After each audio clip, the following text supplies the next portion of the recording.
Welcome back to the Racial Draft Podcast. I'm your host, Michael Terrell Ford, joined by my regular, semi-regular co-host, Marky. Hey everyone, happy to be here today. Got my coffee ready, got my whiskey ready, so it's a best of both worlds episode of the cast. And we're kicking it old school. It's just the two of us. You know, no scheduled guest, but I'm sure we may have some unscheduled guests.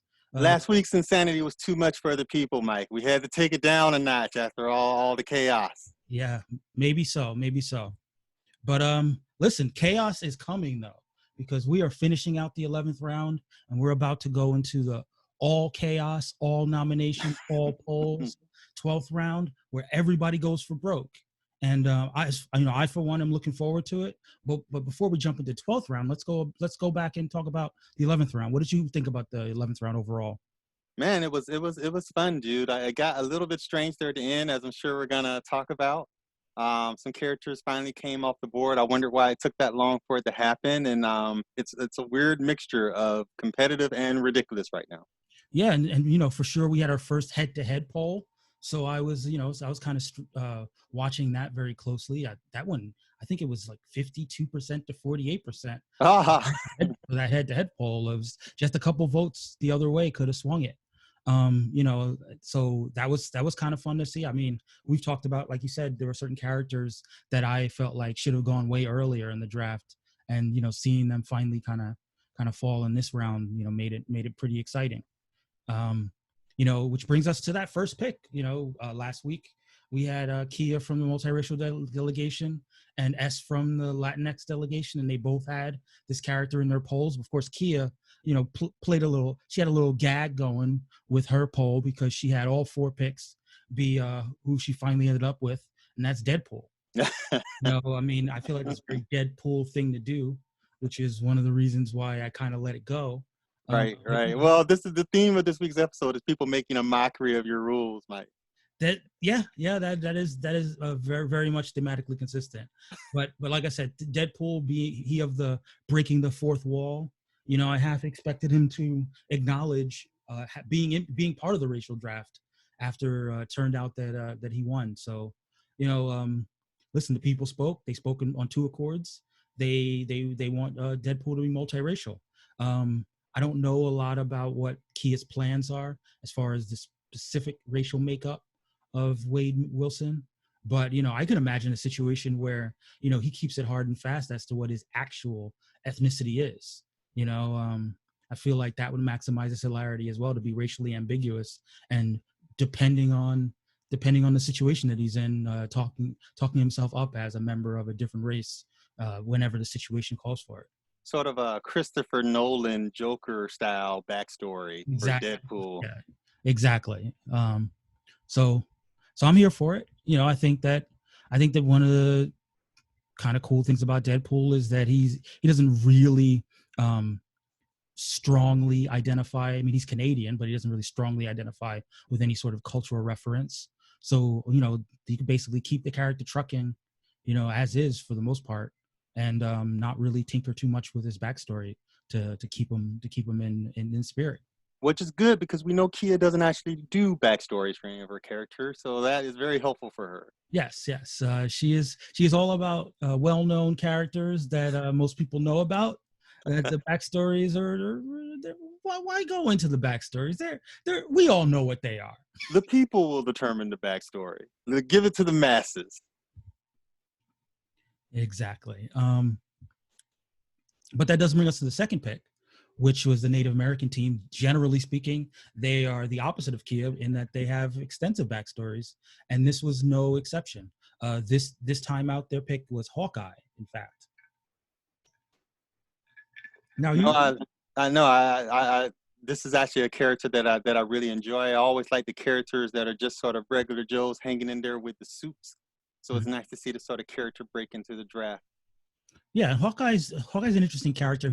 I would say that he's probably not as popular in the movie universe as he is in the comics universe. Obviously, there's a Disney Plus series that is pretty anticipated that folks are hoping can kind of flesh out the character and make him a bit more well liked.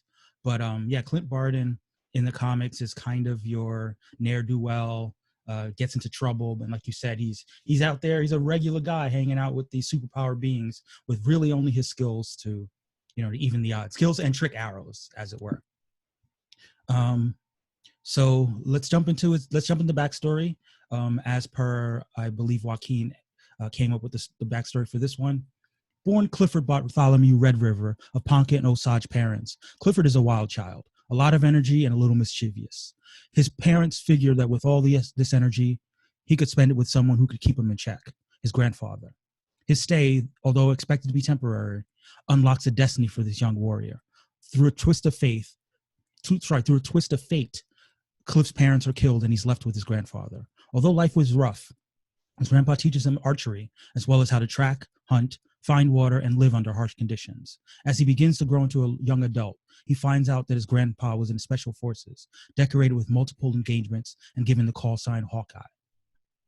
As he follows suit, he too becomes a standout soldier, making a rep in his own way. After his service, he returns home to find his grandfather sickly. Before his death, his grandpa passes a bow and quiver and tells him of a bunker hidden in the plains. He goes there only to find an armory of specialized arrows, the nomenclature, and how to make them. Hoping to make his grandfather proud, he takes on his moniker as he prepares to begin his work as the Hawk.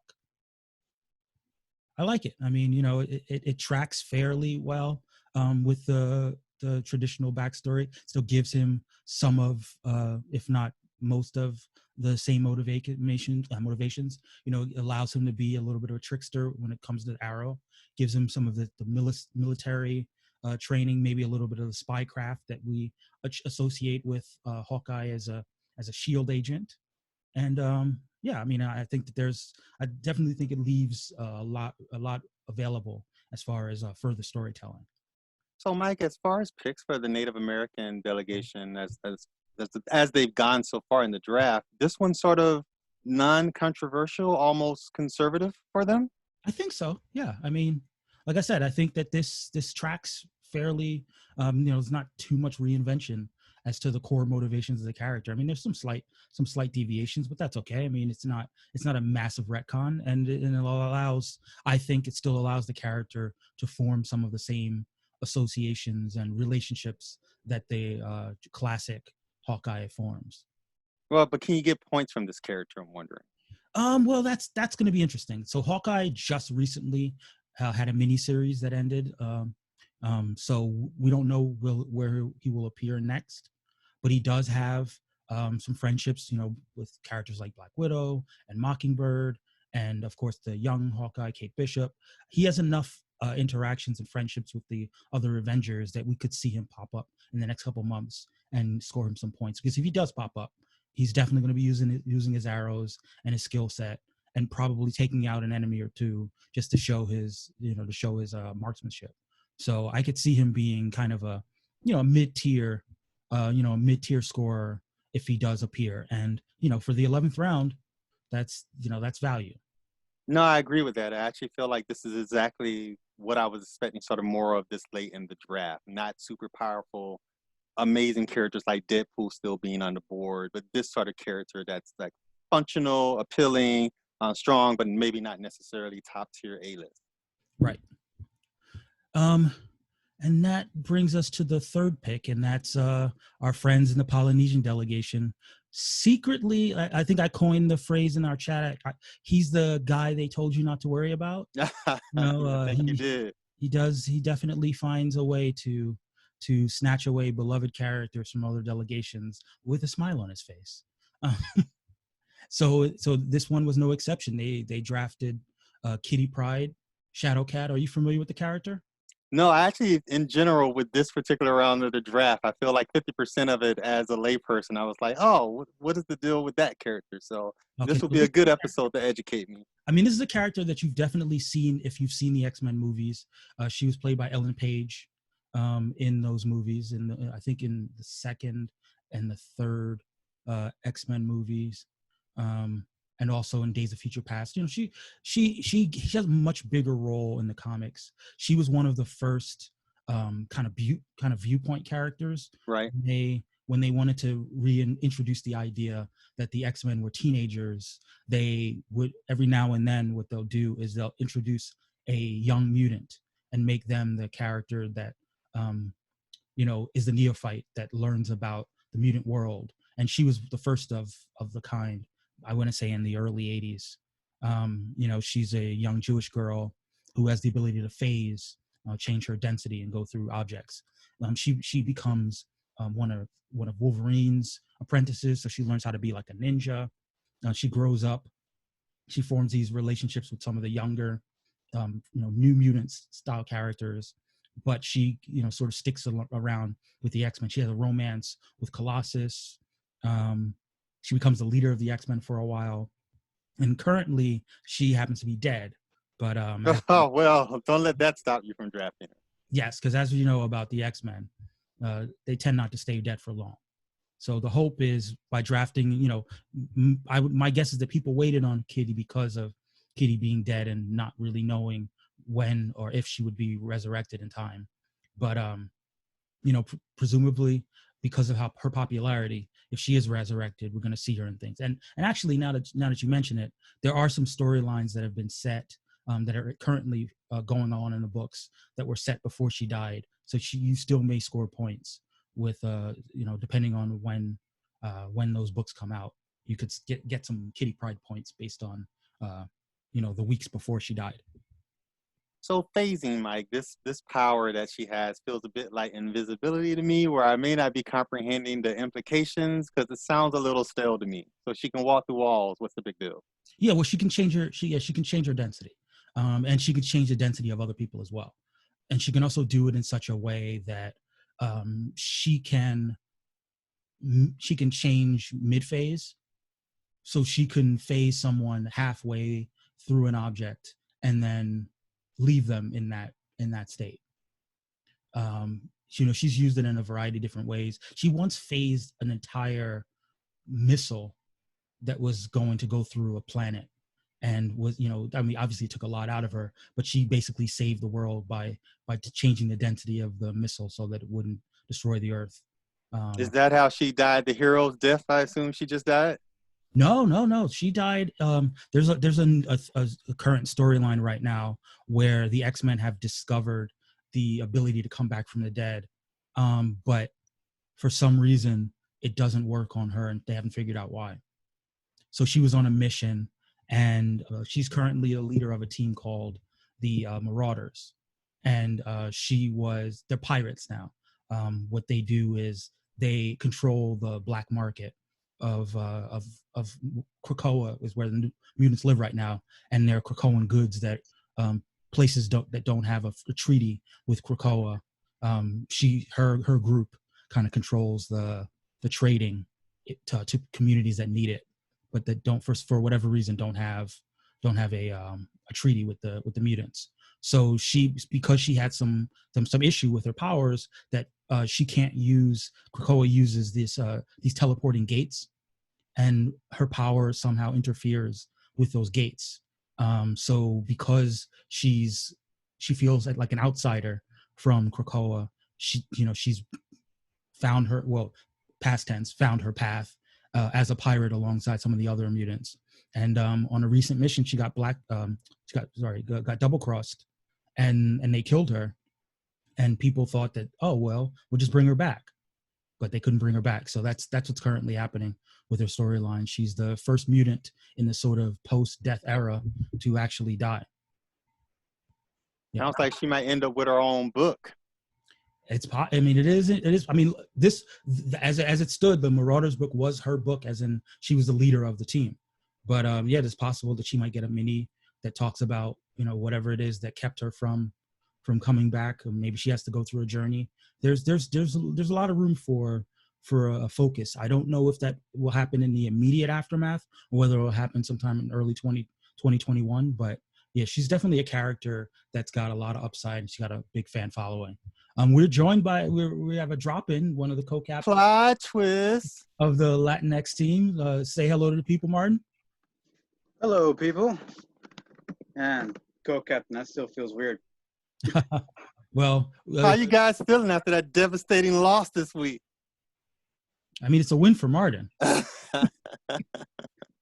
The win for Martin because his favorite character made his way. But we'll get to that in a little bit. So, do you have any thoughts about Kitty Pryde, Martin?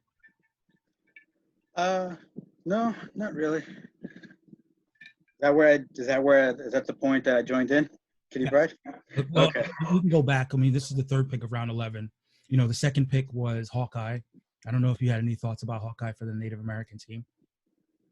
No, I like Hawkeye as a character, so I thought that was a pretty good pick for them. That's all I got to say about that one.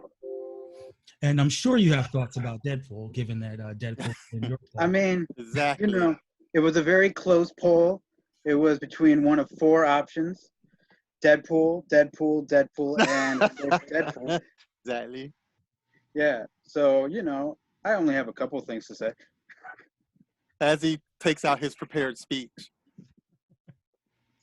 I have it on my phone. Oh, plot twist. Plot twist. We have another drop in. That is Adam. Well, Adam of the co-captain of the Jewish delegation is joining us as well. Hey, Adam. Oh, he's still connecting. The twist. It's just plot twist on top of plot twist today. I would expect nothing less. Nothing less this late in the draft. Hey, Adam, say what's up to the people. How you doing, guys? Hey, everybody. So we're just we're working our way through the 11th round. We just settled on. We were talking about Kitty Pryde. Oh yeah. Have any thoughts about Kitty Pryde? Now's the time. I think it's great. I think Kitty and any of those original X-Men are good for changing races and things because, the X-Men were supposed to represent the marginalized people or people that were the downtrodden or the others, but most of them were white, right? Most of the X-Men were white. So it's nice to maybe bring that back to the origins and, really show what they could have represented. So I really like it. I mean, I would have to say that, from your perspective, Kitty's probably one of the most prominent Jewish X-Men. She is, but that also, the way that Kitty's Judaism has been expressed, it's good for education and historical value. And I'm very proud that she's a Jewish character. And out of all the Jewish characters, she's been the one to bring it up the most. Mm-hmm. She's been the one that was always depicted wearing a Star of David necklace, even though now that's not something, which is disappointing. But when she talks about the Holocaust, when she talks about the past, about the Jewish people, again, that's something that any group could identify with. That everybody has tragedies in their past. No people, we always say it's not a victim competition, right? So while I'm very proud, I like to see what other teams are going to do with her because she could be anything, really. Not in the movie. I mean, I hope she stays Jewish and, in the comics and everything, but for our purposes, I think it's wonderful. I hear you. Yeah, I think she's a strong pick. Obviously, she's dead right now in the comics, so she has to come back from the dead in order to be a major point scorer. But yeah. As far as that, kind of like you said, the early X-Men, the long time. I also think that she has probably had the most development. I agree. As as sort of a young X-Men has been allowed to grow up.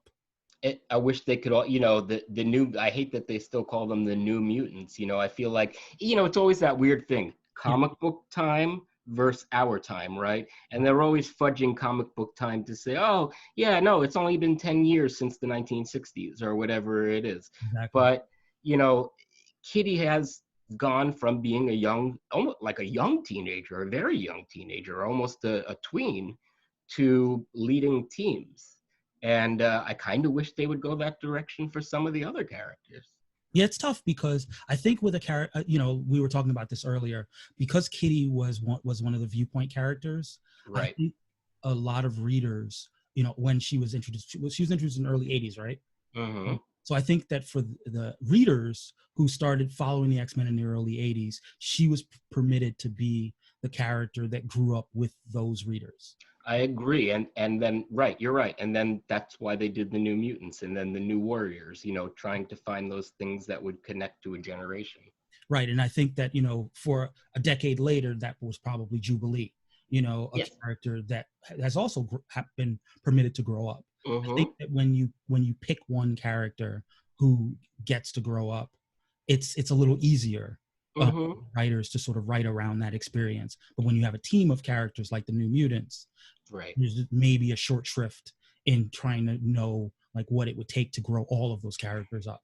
But even with the New Mutants, I feel like there should be some consistency in that sometimes they'll take these adult characters that they've developed as adult characters, and then they'll sort of try to retrograde them back to being young and goofy or something like that. They did that with Roberto in the comics. At least I feel they did that to him. I mean, this is a guy that was like leading AIM and everything, and then he's back to being silly New Mutant Robert, you know? Right. So but again, I think that's an issue of where you may have had individual writers who were steeped in growing him up, but the majority of the writers weren't. The majority of the writers, when you know how it works. Like when you're a writer and you get a character, you want to try to get right to what you feel the meat of the character is and sort of stay there. Or you know, when the run is over, put the characters back in the tool. You know, put the characters back in the toy box for the next writer. I agree. You know, maybe at some point, you know, I'm a big Roberto fan, and I don't think he's, you know, even as many years as he's been out, he hasn't. I don't think he's gotten as much of a focus. So perhaps when the time comes, they'll allow him to truly develop because he'll get a lot of time. But you know, that's we transitioned a little bit away from the pick. I'd love to hear your pick, your thoughts on the first picks. It was Deadpool for the multiracial team. Well, that first of all, Deadpool for the multiracial team is great because, I mean, what is it about Deadpool that's his whiteness? Yes. I mean, is there anything to his character that I mean, yes, it gives him an opportunity for humor, which is what he's good at, you know, being white. You know, there's a lot of comedy there that you can do, but there's nothing inherent in Deadpool's character that relates to whiteness in any way. And then after that, there was Hawkeye for the Native American team. Well, that's what I mean. I like that choice because I personally have no love for Hawkeye. I've always found him quite boring. I will say I read one of my favorite books when I was younger was West Coast Avengers. I was more of a West Coast Avengers fan than an Avengers fan. And I really liked him back in the day. But then I felt like as time went on, he was only interesting among niche writers that took a particular interest in him, but he wasn't made that level of importance, you know, in the franchise, the comic franchise or the movies as a whole. So I think this gives him a far more interesting origin, a far more culturally connected origin. It makes him more interesting than me. I just find him to be not that interesting to me personally. I know people love him. Well, one thing about Hawkeye is that, you know, because I mean, I think Sean made a joke about it way back that you know, he's allowed to have a lot of flaws and he's allowed to mess up a lot, and you know there is a certain whiteness that that comes along with the ability to screw up over and over again. Right, he does fail upward. Yeah, right, he fails up. Yeah. So that's one thing that may have to change. If Hawkeye were Native American, he's not going to get nearly as many chances. Well, you know, if Marvel would just develop their native characters in a more authentic and an honest way, they could have some great characters there. You know, they have you know, X-Men that characters. We have characters. They use them as tokens, and they don't develop them as actual characters. Yeah, that's true. And one thing that I know we've talked about this in other fora that you know, because their writers tend to be white males, and with the, you know, the way that certain controversies are on social media, where creatives are discouraged from writing characters whose backgrounds they don't share. I wonder if that sort of creates a disincentive. I think there's a difficult line to draw when it comes to that, because I see a lot of young indie comic creators and young people talking about what's appropriate for me to write, what's not appropriate for me to write. The key is, though, then we have professional writers, people who have been in, they have honed their craft. We know they're professional. So we can put a certain level of trust in them that they would do their research, that they would speak to people in the community, right? You have Bendis. Nobody said, hey, you know, you shouldn't have created Miles Morales. You shouldn't have created Riri Williams, right? We don't say to Stan Lee and Jack Kirby, horrible for you for creating Black Panther. So if it was a white writer who got the ball rolling and did a short run, if that's what it took, then you pass it off like they do with those other characters like Miles and stuff like that. You pass them off to more appropriate writers. Although I'm not sure that Saladin Ahmed was the best choice. He's a great writer. I don't know if he was the best choice for Miles. But you pass these off to better characters. So if it takes a white writer to get the ball rolling, if that's the only way it's going to happen, I have no problem with that, as long as the ultimate game plan is then to pass it off. But that lies inherently in the failings that Marvel has, where they say we're going to be more diverse. But their diversity only comes in the forms of writers. If Marvel started at the bottom down and hired more editors of color, right, more colorists of color, more people like that, then maybe we'd see more authentic stories. But they're not filling those positions with people of color. They're filling the writer positions with people of color. Yeah, that's a really good point. So let's jump into the fourth pick. The fourth pick was from our friends in the Asian delegation. And they came through with a defensive pick. A very, you know, they've made a few defensive picks this draft, and I think they were all well chosen. It was Cindy Moon, Silk. Now, Marky, are you familiar with that character? Not familiar with the character, Mike, and also I got the sense that there's a little bit of controversy around this pick from the Discord. Maybe you can jump into a little bit of that. Oh, I missed the controversy, actually. Oh, I mean, yeah, I thought there was a little bit of discussion around this pick and whether maybe there was a little bit of history there. But because I'm not an expert on the character, I could have just been reading the Discord wrong. Okay, well, yeah, so the thing about Cindy Moon, I think Cindy Moon's only been around for about 6 years or so, not very long. Dan Slott created her as when he did the first Spider-Verse. Around that time, she's a character that was basically a retcon character. She was a classmate of Peter Parker who was present when the first spider bit Peter, and she was bit by the same spider, but her powers developed in the background. And shortly after she developed powers, she was put into a bunker and trained in secret to, in a lot of ways, replace Peter if something were to happen to Peter. And then, you know, of course, she gets introduced a few years back, you know, because of that. And there's this weird chemistry thing that not a lot of people like to talk about, that Peter and Cindy, where they can't really be close to one another because of pheromones. But yeah, she had a very strong run in the beginning when she was first introduced. Now I know that they were planning to do to launch a solo for the character in this year at some point later in the year. But here's the thing: she never looks as old as Peter. She should be the same age as Peter, right?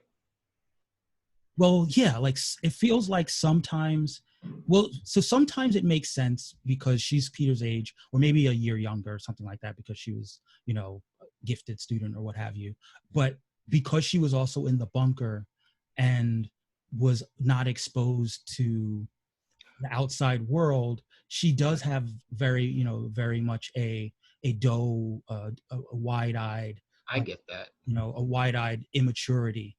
And I do think though writers play up the immaturity to the point that they make her seem like she's a young character. Because I got so confused, because I remember in that issue of Champions where they were talking about their sort of reserve roster, and she was one of the people, and I was like, she's quite a bit older than the Champion. Yeah, exactly. I mean, if Peter's, who knows how old Peter's supposed to be? Let's say perpetually 28 or 29. Right. Cindy would be, I would say at youngest 27. But yeah, she's meant to act like a kid because has this little bit of a stunted growth. Yeah. But it's going to be interesting to see whether writers forget that, because I think you're right. I think some writers have. Yeah, I do see her depicted usually as younger. I have to say, I have to go back and finish reading Agents of Atlas because I'm not caught up on it. Yeah, I mean, they in Agents of Atlas, they found a pretty decent niche for her in that group. I think I talked about this with someone else that since there are so many Spider characters in New York, I'd love to see an international Spider character, and I think that in a city like Seoul, which is really kind of becoming more and more prominent on the world stage, given that she's Korean American, to have a Korean American character move and live in Seoul while engaging in the spider style antics would give her quite a different niche. Yeah, and we know from the spider totems that you don't necessarily have to have powers like Spider-Man to be a spider-powered influenced character. And we couldn't get more international ones because if you go down the list, you've got Miles, which is great, and you've got Cindy, and you've got Aranya, although they don't seem to use Aranya much, although I wish they would. But then you go, the rest of them, you've got Peter, you've got Ben Parker, you've got, Ben Reilly, you've got Kane, you've got Spider, you go down the list of, you've got Spider-Woman, all the white Spider people. So I think we can add a few more. Africa would be great. You use the myth of Anansi, the spider, and you create a spider character there. Yeah, but I think that spiders do tend to sort of benefit from being in urban settings because of the swinging and the climbing and the like. So I think that a lot of major cities could stand to have a spider type character if you were still going to go internationally. Yeah, Lagos places, and we have the Indian Spider-Man. Oh, I forgot about him. Yeah. Well, he's more of like a alt universe character, right? He's not. Yeah, he's a Spider-Verse character. Yeah. Right. I mean, you could even have like a Wakandan Spider-Man. Sure. That would be kind of cool. Mm-hmm. So, but yeah, like I said, this was a defensive pick. I'll give Ron's kind of background on that. Cindy Moon is an incredibly important character for representation in comics. Not only is she part of the extended Spider family, which comes with a spotlight, but she's a member of the Agents of Atlas. Cindy has already appeared in MCU, played by Tiffany Espenson. Espenson could definitely play Silk, but a personal fan cast choice for me would be Miki Ishikawa. Although Ishikawa isn't Korean American, I'm in favor of flexibility in casting Asian roles with Asian actors. Miki has the look and is a great actor. She's also set to join the MCU soon in Falcon and the Winter Soldier. What's kind of cool about that is that Miki got the shout out, and she shouted us out. I saw that. That was cool. That was it's always good when one of our celebrity fan casts acknowledges the racial draft, making it more possible that one day we'll actually get. Who are we looking for, Marky? Man can dream. Jessica, if you're listening. Miss Alba. Jessica, please come on the show. I beg of you. Yeah, she can talk about what it was like to be the first Latinx Sue Storm. I didn't know I'd find my only goal in life on this podcast, but I finally have motivation and purpose. That's right. But so Martin, do you have any thoughts about Silk? No, I'm not. As she's like a fairly newer character, I'm not super familiar with her. But it's a good defensive pick, I think. Yeah, I agree. We actually got some commentary from the Fantasy Comics League. Shout out to the Fantasy Comics League. We're going to be shouting those guys out in the coming weeks and months for sure. They said that given that she guest appeared in the Amazing Spider-Man series, that means she should see some Fantasy Comics League action in the upcoming issues. Good thing, since there appears to be no word on Atlantis Attacks. That was the other Agents of Atlas miniseries. I mean, playing in that Spider world means that she could definitely just pop up in a Peter Parker book whenever he gets some backup. So, and don't we have the new Spider-Woman book? They have friendship as well, and with what's her name, with Jessica Drew. Yeah, so He you was know, still she could be. inexplicably still on the board as undrafted. Yeah, we were looking at her, but then we weren't sure about, other than her own book, if she would have any other appearances to score That doesn't points. stop any of the other teams from I picking know, I know, characters. I I mean, know. I particularly noticed that this week she appeared in the Captain Marvel book because she's Carol's best friend. Right, and Strike She, Force, right, Strike Force book, which is ending. regular member of the team, and then she had her solo book this week. I was thinking, wow, So we were worried though that she might only show up, once a month when her book comes out to score right. points. So what else? Is any other thoughts? No, I guess that's it about Silk. But perfect. Now is the perfect time to talk about the fifth pick, and that you're right here for us to break down the fifth pick for us. Right to the source. Oh, is that me? Am I the fifth pick? Oh, okay. Well, so we wanted to go with a villain. It's just, you gotta have a good villain, and Apocalypse is a great villain. He's just that survival of the fittest, ultimate dominance. My way is the only way. He doesn't suffer fools. He'll put people to the gauntlet so they die to get their powers back and be reborn. So when you're talking about like a villain, he's one of those villains where he's the hero in his own mind. Like there's nothing villainous about him to him. Well, plus And first mutant, right? He was the first, at least as far as we know, the first mutant, or maybe wasn't the other ones also in there? What's her name? Celine? Is she in there? Like, she's one of the old ones, right? Right. But I think it goes even further back than that. Yeah, I think she does. So, but we liked Apocalypse because his origins are already in that region. Mm-hmm. He was born in a town in Jordan in the comics, but that town of Jordan is right on the banks of the water, and right on the other side of that is where we sort of place him, more on what's now Israel. It was, wasn't Israel back then, but there's actually a popular these sort of vacation place in Israel, which is called Eilat, which is on the water down there. So we thought it would be cool to take the Apocalypse story, being that Kang, posed as a pharaoh in the comics, and we thought maybe it would be fun to make Kang sort of the pharaoh of the Exodus story, and that it was when they were searching for the firstborn sons to kill, that maybe there's another story you haven't heard of about another baby that was hidden away. Mm-hmm. So we took that and we placed him there. His whole village was slaughtered, and we thought, that kind of fits into the story, and we liked the way that it touched upon Kang. So we wanted a villain where it made sense. We didn't just want to take a villain where we said, okay, now they're Jewish.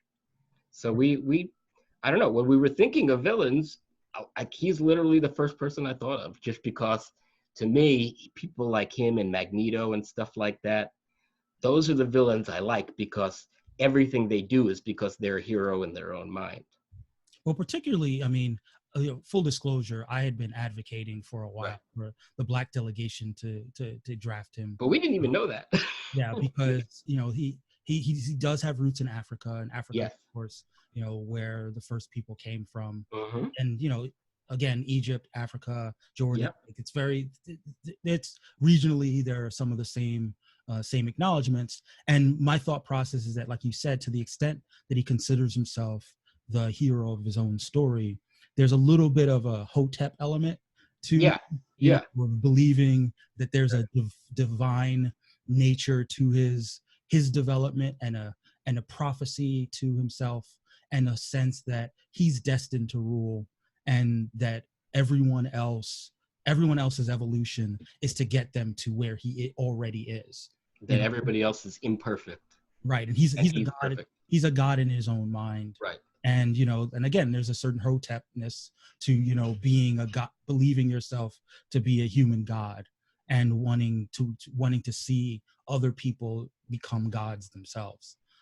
So I think we have that in every culture or religion. Yeah, and I think it works. I do think the character works for the Jewish delegation. I do think maybe to the extent that he's pretty hardcore into the survival of the fittest aspect, it could get a little bit dicey when it comes to fictional villains. I am usually okay with stuff that they do. This was, I had many arguments or discussions with other Jewish people when, the Hydra cap, during Secret Empire, because no, how could you Hydra work with the Nazis? And I was like, Hydra's fictional. They didn't work with the Nazis because they don't exist. They're bad guys. They're comic book bad guys. Right. So for me, when I see comic book bad guys do things that we would not accept as a moral society, right, I'm okay with it because it's comics and they're the bad guy. It's clear they're the bad guy. Right. And, we've talked about this, like, not every person of your ethnic background is wholesome and good. There are going to be villainous people or race and ethnic background who may have a kernel of pride and motivation that creates a commonality, but they make bad choices. They make immoral choices. No, I'm sorry. Go ahead. No, I'm saying that to me, I agree. You can reconcile someone being misguided, but still be strongly steeped in the traditions of a particular faith or particular background. Exactly. I mean, Magneto is the perfect choice. The reason why a lot of people will say, he's a hero or he's an anti-hero, I say he's a villain because it's about the moral line that you cross, where you're willing to go morally. Once you go to places that are immoral or maybe questionable, to me, that's when it goes to villainy. An anti-hero or somebody like Deadpool or somebody like that, they have heroic motives. But with a villain, they don't even have the heroic motives. Right. They have the motives that of the ends justify the means. And so that's where I cross the line and say, no, they are villains. Right. And again, more often than not, what makes them anti-heroic is that there's maybe potentially someone worse than them. Right. So that they do what they do in relationship to this other more villainous villain. Right. That's why, Punisher's not a villain. Yeah. I hear you. Yeah. So yeah, tell us. I mean, it's up to you if you want to read. I can't read. I can't have the two screens. You could go ahead and read it if you want. All right, I'll do my best. Yeah, don't worry about pronunciation. Okay. So there came a time in Egypt when the Pharaoh from the skies proclaimed the death of all firstborn Jews to protect his power based on a prophecy from the future. As the story goes, it would be Moses who would be this threat, but there was another. A kind young mother in Egypt gave birth to a son. His skin was gray with lips as blue as the Red Sea. Mysterious powers or energy flowed through him, and she knew that he was unlike any other child ever born. She named him Bekor Adam Ben Koch, the firstborn man. Koach. You got the Koach. Ben Koch, the firstborn man, son of power, but he was the firstborn son, so she affixed his name to the swaddling and set him adrift in the Nile. Drifting through the cool waters, Bektor Adam floated to a village called Akiba, where he was found and hidden away and protected. The Pharaoh sent out his desert raiders to find all remaining firstborn Jews. When they entered Akiba, they slaughtered the population looking for the hidden child. Found by the raiders' leader, Baal, the child's abilities and appearance were so staggering that Baal quickly hid the child from the Pharaoh and raised the child as his own, recognizing his power. But to the Pharaoh, this child was not a secret. With knowledge from the future, the Pharaoh found the child and descended from the sky on his sky throne and attacked the desert raider village. Baal was severely wounded and hurried Bektor Adam Ben Koch to the cave nearby. He introduced Bektor to otherworldly technology in that cave. And with this technology and his own special abilities, Bektor thrived. As Bektor grew, he made it known he would no longer be a victim. In fact, his people, the Israelites, the Lions of Judah, the Jews, would never be victims again. The only true power and protection comes through utter dominance. That the only way to a better world was his way. He proclaimed, I am Jewish and I am a mutant. I want people to know who and what I am and to fear me. Beware the clan Akiba, for I am Karit Hayamim, the end of days, apocalypse. Yeah, so thank you for reading that. We we wanted to take Apocalypse's story and not really change too many elements of his biography. Everything there about, there was the Baal in the comics, who's the person who found him, but then there's also this ancient pre-Semitic, god Baal that's also used by the Egyptians and all kinds of people.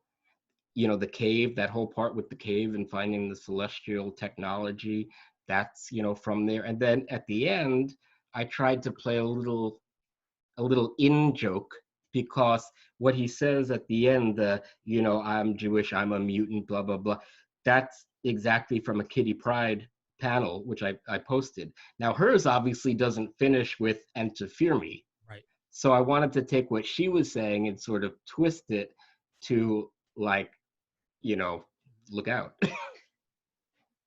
But yeah. Yeah, and it works. And Annie, of course, was very proud about having two of the most powerful mutants. Yeah. Oh, by the way, when I say I on this, only because I'm on the show right now, it's a we. It's not an I. It's natural for me to say it because I'm the one here. It's cool. But yeah, Annie's very happy that you guys have both Apocalypse and the Phoenix. Yes. We have two major forces. Even if we didn't have Jean, I was going to suggest drafting the Phoenix Force as a character. As a character, as its own character. I figure if they could, do the one above all, we could do the Phoenix Force. Interesting. It'd be hard to figure out how to give features to a bird, though. I know. A celestial fire bird energy. Now, Marky, are you familiar with Apocalypse or? As rendered in the terrible X-Men movie.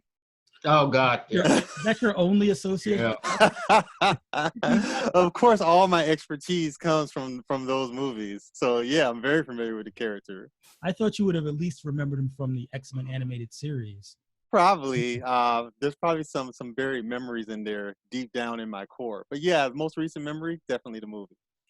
Well, now now he's those movies the better. Now he's on Krakoa. Right. Putting people to the gauntlet to kill them so they can be reborn, even basically teenagers. So exactly. But he's also in the Excalibur book. Yes. Of mutant mysticism. Right. He was off on Otherworld trying to create things happening, mutant magic. Right. Which is something new that's looks like it's gonna be explored more. Right. And he's been figured prominently in all the Cross of Swords. Mm-hmm. All the Cross of Swords. Well, that's why we wanted to try to pick, the mutants are very popular, but we wanted somebody who would maybe show up in more than one book, that would show up in multiple books, so that maybe a couple of times a month we could maybe score points.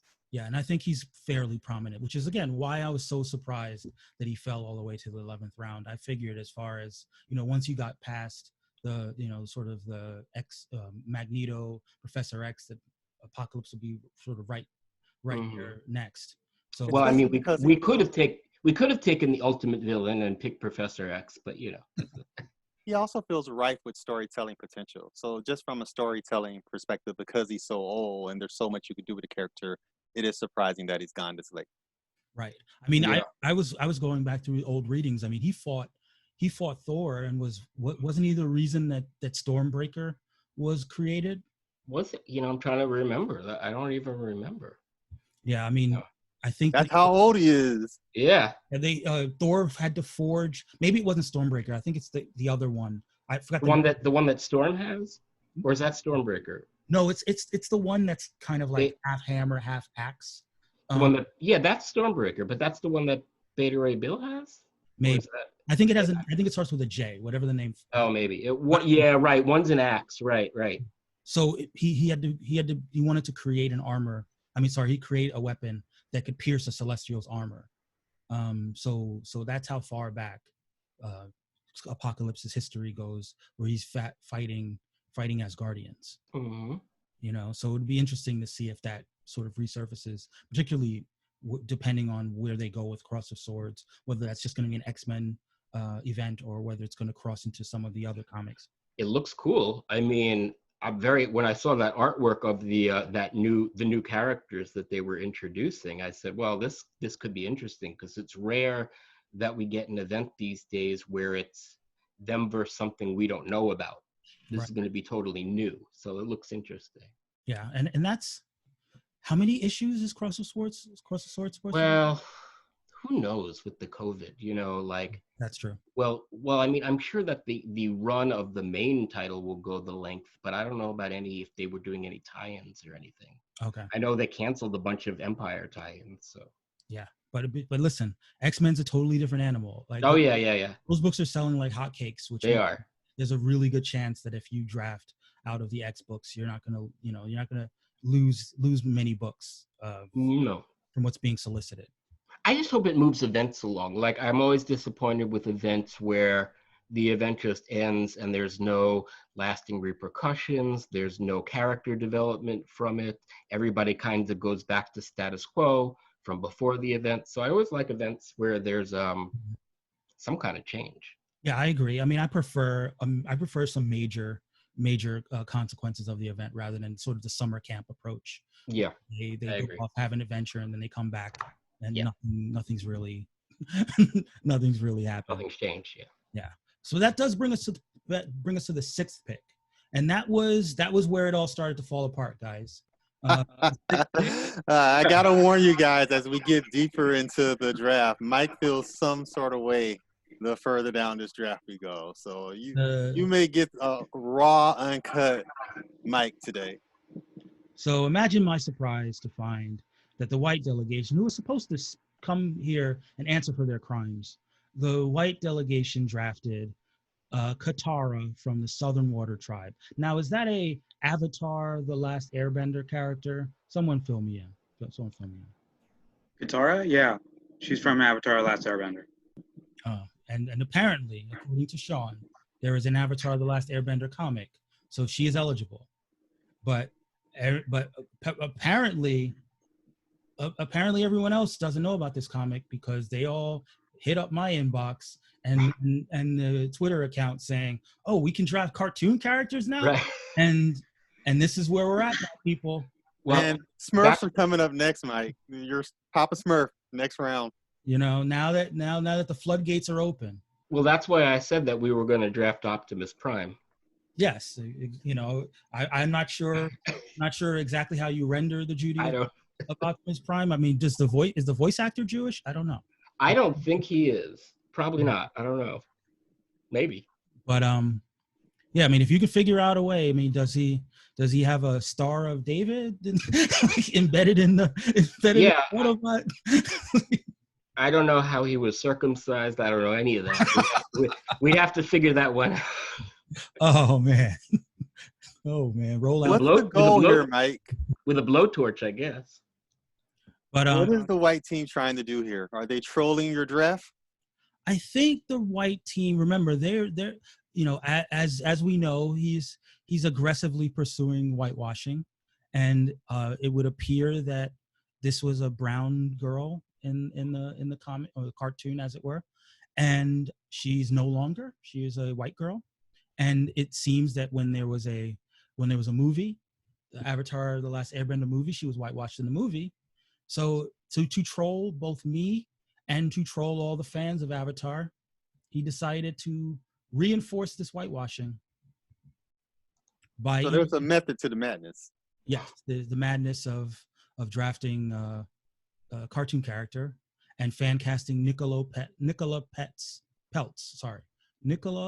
Peltz, who played that character in the much maligned Last Airbender movie. But yeah, I think Sean's just trolling us. And for all we know, this comic is all about Katara, and she's going to score a bunch of points. And I'm going to track down a Dark Horse comic about an Avatar character, a world that I know nothing about. Me either. Nothing. So if anyone would like to offer some commentary about Avatar: The Last Airbender, now's your time. Martin, it's all on you if you got it. I mean, it's been years since I've seen the show, and I don't read the comic. I like many others, I didn't know there was a comic, so I was surprised when Katara came up as well. But yeah, I don't exactly know. I don't remember practically anything because it's been years.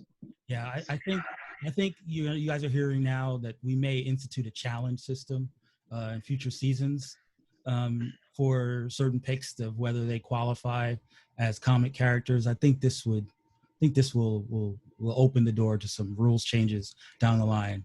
But for now, Katara is a member of the white delegation. The white. The sweet taste of bitterness. How does it taste in your mouth, Mike? However it tastes, it's going to taste even worse when we get to the 7th bit. As if it couldn't get any weirder. So the black delegation saw what the white delegation did and said, "Oh, cartoon characters," and they selected Goku. Now again, amazing. I am not familiar with Dragon Ball Z. I hear it has a very large fan following. I guess there are some Dragon Ball Z comics that I now have to read. But Goku. Does anyone know anything about Goku? Martin? No? Nothing? I know he is the source of 50% of the memes I encounter on Facebook. Yes, there are many. So if there were memes being scored in our scoring system, Goku would be available. There was no shortage of Goku fan art, I'll say this, when I typed his name into the Google. I also assume, Mike, that he's super powerful. If these lines and these fire bolts, exactly. There is. I think generationally, I missed out, on the hype of Dragon Ball. I think the cartoon sort of became popular, like maybe a decade later or 15 years later. We're around the same age, Adam. Yeah. So I missed the Dragon Ball wave. And I know there are people our age that are very into it, that have, that watch it. But I think as far as the people that got sucked into it, maybe the similar to the X-Men animated series things. It's generational when the popularity hits, Mm-hmm. Yeah. But I'll go ahead and give deference to the backstory, the black story, as it were, for the black delegation. Let's see. Goku, named Dwayne at birth, was born on planet Vegeta 3 years before his destruction. When the slaver and colonizer Frieza destroyed planet Vegeta, Goku survived as he was being sent to Earth. Frieza was an intergalactic slaver who had enslaved the Saiyans and forced them into destroying civilizations and reselling the planets. The slavers found it fun to have the Saiyans send their children to these planets as a test of their loyalty. After landing on Earth, the young Saiyan was found in the woods by an old man named Gohan, who he fought against violently when they first met. The old man, confused, knocked the child down, where he tumbled down a hill and suffered minor brain damage, causing him to forget everything he knows.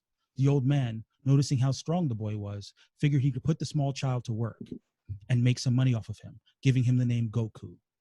As the years go by, the old man dies and young Goku is surviving alone in the woods, when suddenly he's run over by what he believes to be a Karen who can't drive, but is instead a Becky with a fat bank account. This Becky, who calls herself Bulma, tells young Goku about the Dragon Balls and how they can grant any wish for anyone, like a boyfriend for her because she was thirsty and no one else got bread like her. So, yeah. Bulma notices young Goku has one of the Dragon Balls with him and tries to take it, but he tells her she ain't about to appropriate his shit. However, he will go with her and help collect them all if she lets him in on the wish game. So off they set to many great adventures, leading them all around the planet until Goku met one of his race, Vegeta, and learned his origin. For his whole life to that point, Goku wondered why he was so strong and enjoyed fighting so much. Vegeta told him that he was from a proud warrior race that evolved as they did battle. They lived for combat till their planet was destroyed by what at the time they believed was a meteor. It was actually the slaver Frieza. Can't let us have nothing. Vegeta also refuses to call him Goku and also calls him Dwayne. Over the years, Goku has had many battles, cementing his place as one of the greatest heroes and most powerful beings in multiple universes. And apparently, the Dragon Ball contingent of fans were very happy. There was very much cheering and gifts and satisfied reaction. So apparently, the black delegation once again went off went an unorthodox path and got a very good following, thumbs up from everyone, and I'm happy for them. I hate to admit it, I like the story. It was entertaining. Does he have like fire and energy powers? Is that like his? I think he does. I think he powers up. Then nobody has to bring gas to the barbecue, to the cookout, because he's there. He supplies it. Goku on the grill. He's got the hot dogs, the hamburgers. He He just just holds them in his hands. zaps them. I just assumed this guy was some sort of futuristic Zorro, like Dragon Ball Z. I had no idea. Yeah. Maybe one day we'll have a Dragon Ball aficionado on the show, and they can tell us about how Goku's going to score all the points. So, Mike, I want to be clear here. Pikachu is now a draftable character in the racial draft. Pikachu, the Ghostbusters, anybody? Anything with any sort of random comic somewhere. So you can draft Pokemon. A Ninja Turtle. I'm sure there's a comic. Yeah, I mean, at this point, I am surprised that no one drafted the Ninja Turtles. Yeah. To give them a racial background. Don't give them any ideas. I know, right? Well, it's already out there now. It's already out there. And I did listen. I came up with the all things are possible, so it's my fault. It's my fault. And since I know what some of the nominations are for the 12th round, I blame myself. Oh geez. See, we stuck with comics. We tried to play it close to the spirit of the game. That is good. That is great to hear. Yeah, it's more memes. There's an Obama dropping the mic. There's a dancing Luigi. There is a Beyonce gasping. But that brings us to the 8th pick. The poll decided. Kyle Rayner, welcome to the Latinx delegation. Martin, say a few words. Conflicted, like I said on Twitter. He's my favorite character, but like he doesn't get used a lot. Not a lot of points. It's a sentimental pick, but I think like you had some points that we've already got a good amount of heavy hitters. Maybe 1 or 2 sentimental picks won't be too bad, and his backstory was very easy to change. Right. And half of it was already done. I mean, it's not just sentimental for you. A lot of people consider him to be the best Lantern. Not just the best Green Lantern, but the best Lantern. He's my favorite. He's my favorite of the White Lanterns, so to speak. You mean the non-John Stewart edition? The non, Jessica Cruz, John Stewart, Simon Boaz, or now there's like Teen Lantern, or who all these new people. Kelly. Our Far Sector, Joe Mullen. Right. So out of the White Lanterns, he's my favorite. And I'm still surprised. Although he's not, is he white? I guess he's not. Now he's fully Latinx. Right.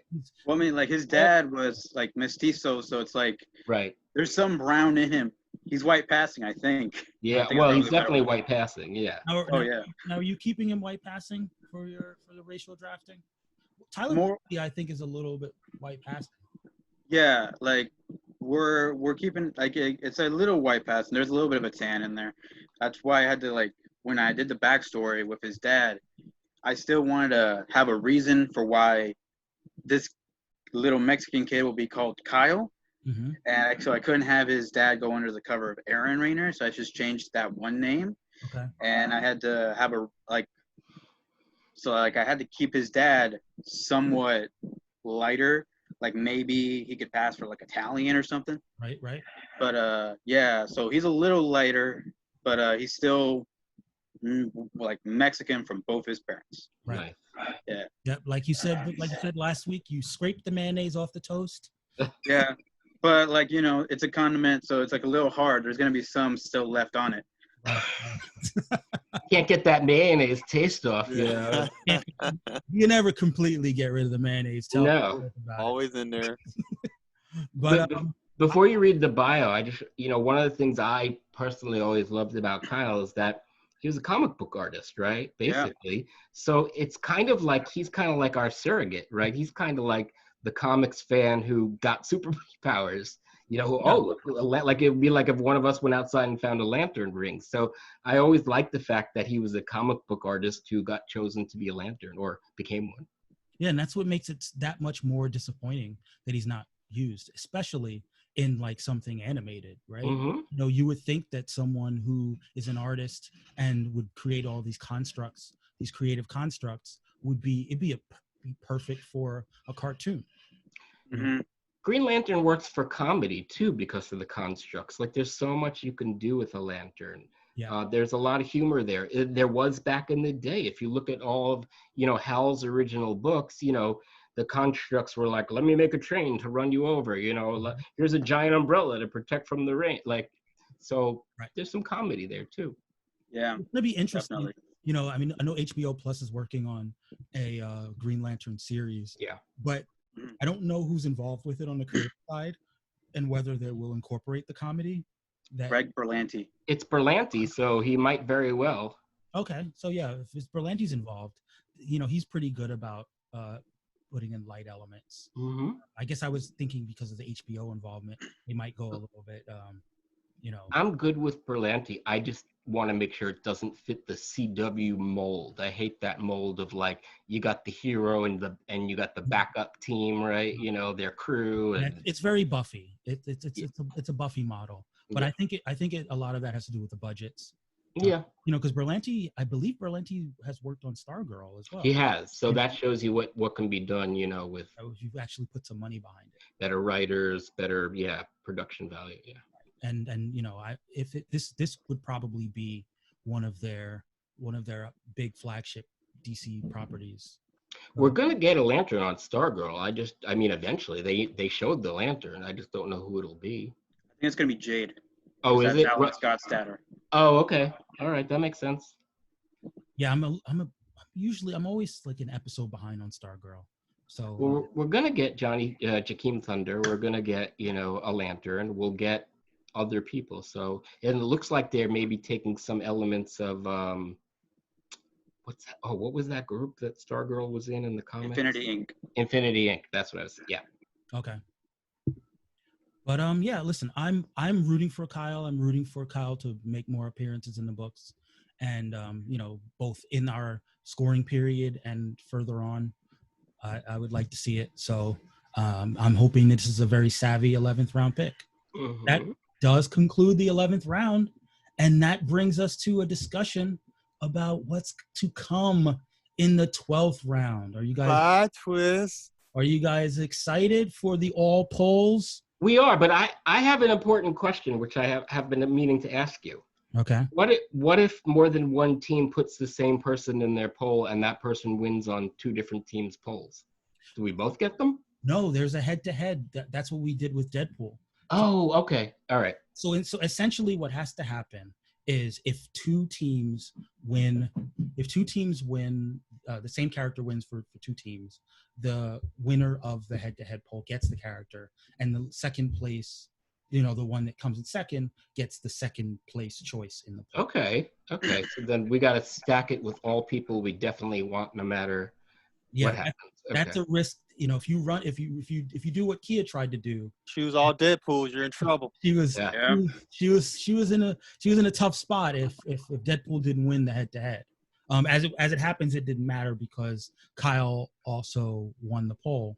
Right. But if in the event that Deadpool won on both for the Latinx team and won the head-to-head, my ruling was that the Latinx team would have chosen who the multiracial team would have gotten, and it probably would have been someone really bad. Multiracial MODOK, maybe even. Right. But yeah, and as it happens, there are already some head-to-heads that might have to happen based on what I've gotten so far. I think based on our picks, we might have a three-way for some of them. Well, I mean, it's okay if it's in a three-way. So. Yeah, I mean, I think totally fine. I think it's a pro three-way. Right. Golden rule. We were not picking Scott, Logan, and Gene. We're trying to go a different. So let me think about the best way to do this, because the white team has not joined us yet. I don't know if they will join us. You are here to speak for the Jewish delegation. I have the picks for. I have your team's picks, Martin. I have the black team's picks. Do we have to pick 4 or 3 or 4? 3. You have between 3 and 4. What are most people doing? Most people are doing 4. 4. Okay, we'll do 4.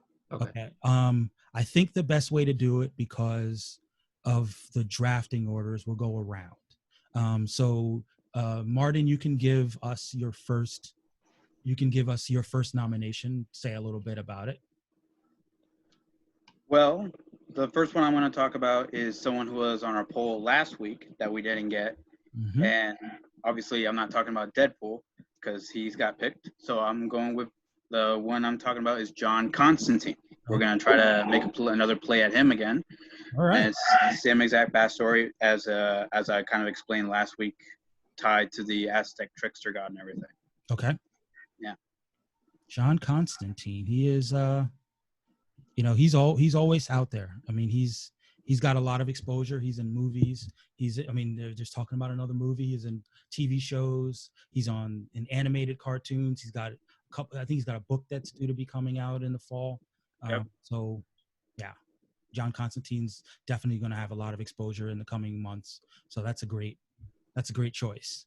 I told you guys earlier that I was very upset with these precedents that got set.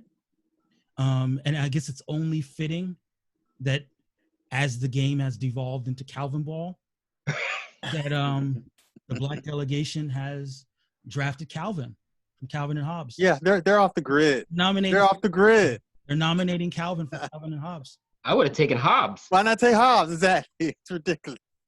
I mean, Calvin's in more comics, probably. I mean, I don't know if he's in any comics per se, but to them, comic strips are acceptable. Anything with a panel. Anything with a panel. Please, voters, don't pick Calvin. I would have picked Garfield. Don't make my job hard. Don't pick Calvin. But Calvin, Mike, this is America. If you tell people not to do it, like wearing a mask, then they'll do it. But if you tell them to otherwise, they'll do the opposite. So you just set yourself up for disaster. That's what we need to tell people. Don't wear a mask. Exactly. Don't wear a mask. That's what they want you to do. Right. That's what the man wants you to wear a mask. I mean, you would have thought that, wearing a mask would mean that you wouldn't show up on cameras and facial recognition software. Right. Like, what if every movie has like this oppressive government system and that's floating around with drones, taking people's pictures, and they've got people in masks to protect their identity? You would think this is the best way to be a revolutionary, to wear a mask.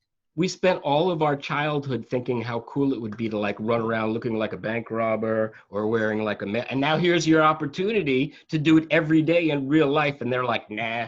We got ninjas. We got the Winter Soldier. We've got all these people who cover their face in masks. But apparently they're not the real heroes. Well, I got to say, for the people I've seen who are participating in mask culture, I've seen some amazing masks out there. Yeah. So some people are doing some pretty incredible things with these masks. Yeah, which again, if you want to design racial draft masks, let us know. We'll work with you and we'll help you promote it. The white delegation doesn't have a pick in yet, but hopefully they'll get their picks in before midnight. But that brings us to the Jewish delegation. Who would you like to serve up as your first nomination? Our first. Oh, so I'm not giving you all four, just one name right now. Okay. Yeah. We are selecting one of everybody's favorite mutant heroes, and that is Rogue. Rogue. You know Rogue, right, Marky? I do know Rogue. We like her. We think that, she's present in the comics, although, interesting storylines now. And, she's one of those characters that's really been around for a long time. I will say I'm not happy with her character development in terms of where she is now to where she could be. But she definitely has a very strong history, the Captain Marvel history, her relationship with Gambit. She was featured in many different storylines. It was such a relationship with Magneto back in the day, Right. Her origins as an evil character. Right. As well. Yeah. What's that? Yeah. So, and we just love Rogue. Everybody loves Rogue. Yeah. I will say I have never enjoyed reading Rogue's dialogue because I always have an issue with the dialogue when some characters are written with their accent and other characters are not. Are you imagining Rogue as still from the South? It's hard for me in my brain when I read the dialogue to imagine the Southern dialogue. I see it, when we see her in live action, but it's just it's hard for me to imagine it. But I do. It's so, like I said, some characters are written to give them their accent and some aren't. Yeah, I just usually think of her as one of the like people from Designing Women. Right. Yes, a sugar baker. Yeah, right. One of the Designing Women. Yeah. So yeah, Rogue's a very solid nomination. And she's powerful. That's why we were going for powerful people that would show up. And by the way, all of our picks are women.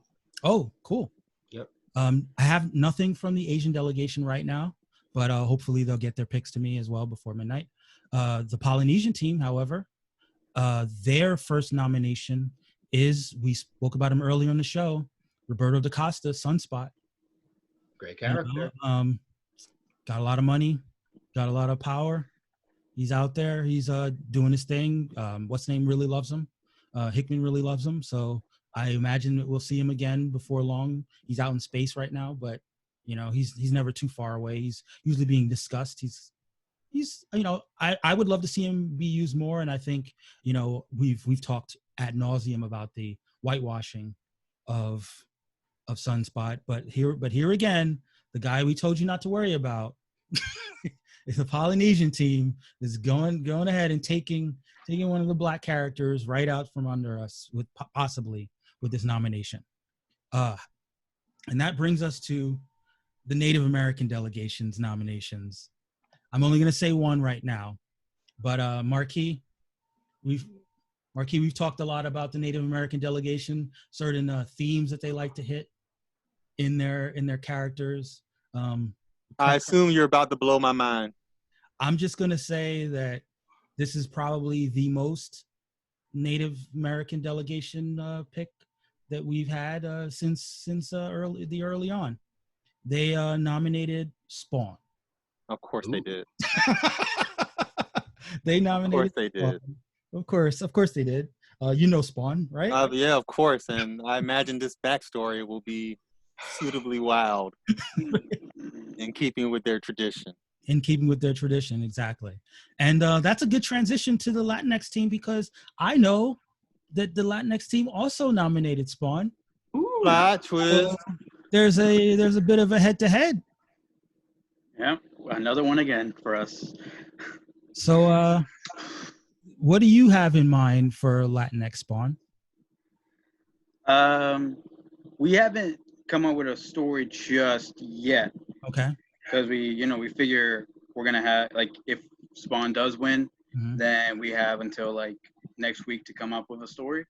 All right. Well, one thing that I would urge any captains is that, to the extent that a good backstory might get people on your side of picking one character over another, there's, maybe you want to tease out a little bit of the back. You don't have to give the full backstory, but tease out a little bit of what you have in mind for the character and try to win people over into seeing why that character would be a better fit for your delegation than for the others. Well, the teams that haven't picked yet now are going to hear our choices and be like, I want that person too. Hopefully they're not listening right now. Right. Which now's a good time as any to mention that we just started our Patreon. We've been talking about a Patreon for a while. One of the rewards of the Patreon is that you do get to listen to the show live and potentially participate in the show. So if you want to be one of our patrons, go to patreon.com/racial_draft_podcast and try to send some support our way. That was an ad. Definitely. All right. End of commercial. Nice job, Mike. Very smooth, seamless almost. So that brings us to the Black delegation. A more traditional nomination for their second pick. That is Jessica Cruz. Was one of their nominations. She is, of course, a Green Lantern. Maybe we'll get another Green Lantern off the board. And there's a lot to the character. She's fairly new, but she's very popular. She was just featured in Justice League Odyssey. I think that book's about to end, so maybe we'll see her in some. She was October in for a little bit. Oh, in October it ends. So she's got a few more months to score points. She's one of the leads of that book.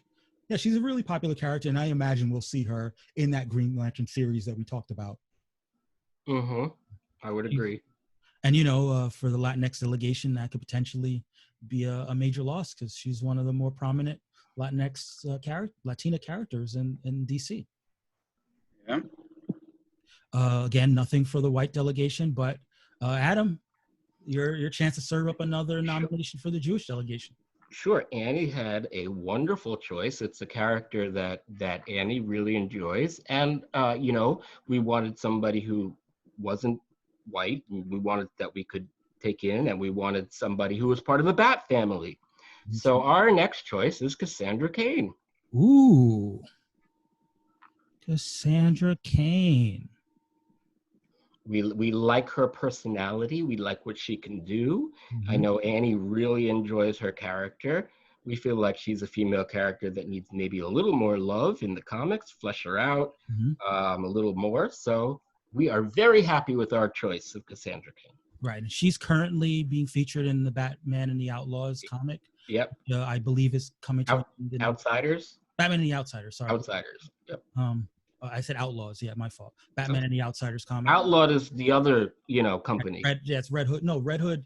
Red Hood has the Outlaws. Oh, right. I was thinking about Outlawed and Marvel. The champions. Exactly. No, there's just only a few names that have to be used for everything. Right. But yeah. So I know that book's coming to an end fairly soon. But in the meanwhile, she'll be featured prominently in that, and I'm sure she'll make her way into other Bat books like Detective Comics. Yeah, I think it was. That's maybe, I didn't have a lot of faults with Harley Quinn and the Birds of Prey movie, but clearly they had the opportunity to take this great character and introduce her, and they sort of squandered that a little bit. Right, but I do wonder if I know that they don't always try to align what happens what happens in books, but I wonder if we'll see her more working with Birds of Prey in future series. Yeah, I think they just need to flesh her out more. That's all. So that's a very strong pick. The Polynesian team, who nominated Cannonball, who nominated Sunspot. They also decided to nominate Sunspot's best friend, Cannonball, Sam Guthrie. It's going to be interesting to see which one of those buddies gets swapped over. I like Sam Guthrie. He's just he's a good, solid team member, support type character. Good, wholesome, salt of the earth guy. It'll be interesting to see what Tamati does when he tinkers with the backstory for Sam. Especially that's sort of a legacy family for Marvel, right? It's probably one of the biggest family groups in Marvel. Yeah, there are like 5 Guthrie kids. Yeah, there's a lot of Guthrie. They're a prodigious clan. Now, Marky, are you familiar with Cannonball? No, this will be one I will be learning as we go. Okay, well, if the movie New Mutants were to ever come out, you would meet Cannonball because he's in that team. Another thing I'm super excited for. Chances are probably equal that New Mutants will come out when Jessica Alba appears on the show. Listen, 50-50. there is a rumor that because there's a New Mutants panel on the online Comic-Con in a couple weeks, there's a rumor that they may actually be releasing the New Mutants on video on demand. I actually think if they do it, Mike, the movie's going to be huge. It's had so much hype now. Everybody wants to see it. It's going to make so much money if they just drop it. You have to do it on demand because, come on, first of all, we're never going back to the movie theater anytime soon. They've sat on this movie forever. They spent money on it. They want to make some of the money back. Some of these actors would like to see it come out because they base their other career choices on the hype they get from roles. So they just got to throw that thing on demand. But on the other hand, the movie could be bad. And the more they sit on it, the more they could sort of tinker with it to play around with the special effects and kind of capitalize on it. But I thought that's what they already did. I thought that's why we waited so long, is when Marvel got a hold of it, they said we're going to reshoot stuff and, fix it up a little bit. I know they changed the post-credit scene already. They recast that part. So yeah, we'll see. I everyone's appropriately looking forward to what mutants in the MCU will look like. And if it's not going to have any association with the MCU, it's kind of, what's the term? It's kind of a lame duck anyway. It's not as much of a lame duck as Dark Phoenix was, because it could still be a pretty cool standalone story. And maybe that's a big part of what they were trying to do with the recut, to make it just a single story that doesn't have to allude to any further adventures. But Yeah. A part of me wants to give anyone who wants to give a bonus point if New Mutants actually comes out. Anyone that's in the New Mutants, just because of the long nightmare of New Mutants never coming out. Yeah. I'll tell you guys, the bar is really low when you release something to on demand. And I feel like if you pay $50 to see it in theaters, you're like, oh, that was crap. I wasted my money. You hate it. If you pay $10 or $12 to watch it in the comfort of your apartment or your home, you're like, meh, no big deal, totally fine. It won't create this level of resentment if it's terrible if they just drop it online. People will just watch it and move on with their life.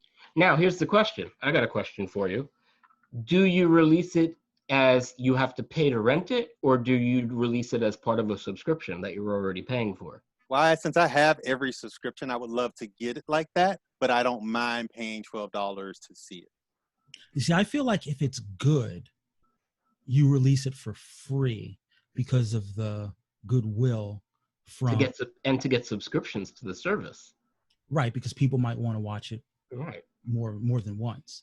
I think if it's mediocre, it's more of a cash grab of try to get as much money as you can get off the movie because you know it's not that good.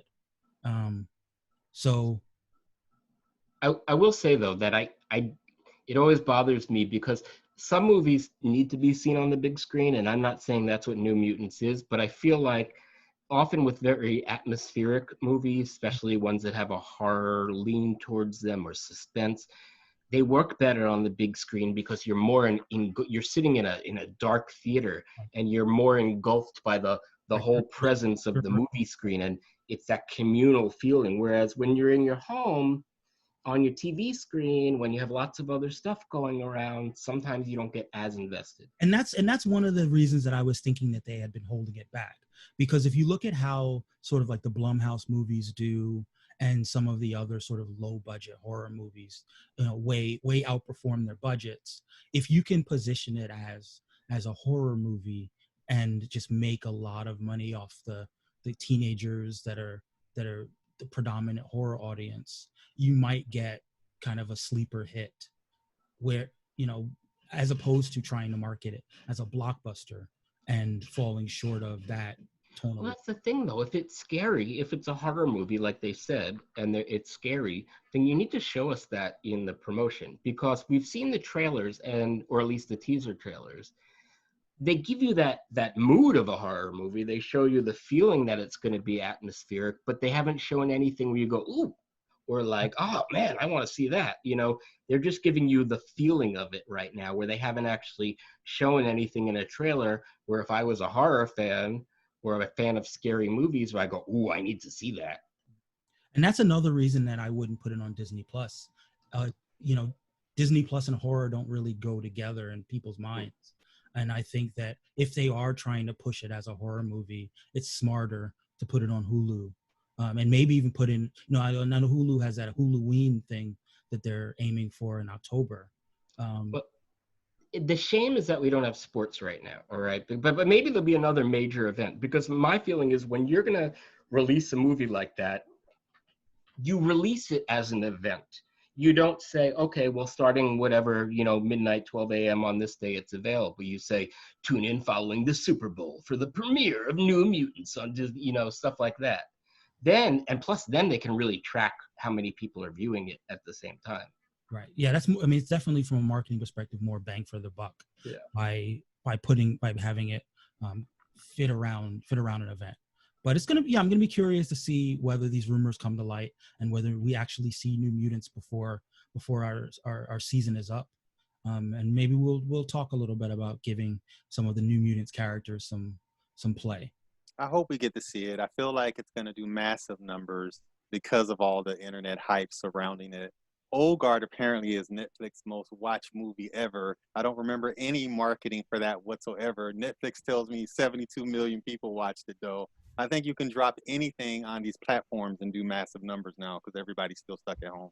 Yeah, but I think Netflix is its own machine. I think people just open up Netflix and see what's the new release. You're totally right. Plus, don't forget, these movies coming out now have the advantage of coming out during a pandemic, during quarantine, you know, where everybody's stuck at home and looking for stuff to do. So of course stuff is going to get watched more on Netflix, you know? Yeah. Like I think, I think when we talk about Hamilton, Hamilton was an event. Hamilton was a huge play that a Yeah. lot of people didn't have tickets for, and they spent years hearing about how great it was. And even people who saw Hamilton, for people who even saw Hamilton, this was the opportunity to see it with the original cast. For all the people who listened to the soundtrack, it was a huge deal, and it was another opportunity to introduce people to Hamilton. And it was a way to make it a movie musical, which, we don't really, you can watch old movies that you love over and over again. My Fair Lady, Singing in the Rain, whatever it is. Now you can watch Hamilton over and over again. Right. And now you can complain about it on the internet, and Right. so you watched it so you can bash it. You can have very woke, takes about how Lin-Manuel is a horrible person and Puerto Ricans hate him and blah, blah, blah, it's... So those people have never seen In the Heights. Yeah. So it's perfect for the national conversation, for getting into the zeitgeist. I just think it's going to be hard for New Mutants to sort of crack the zeitgeist in the same kind of way.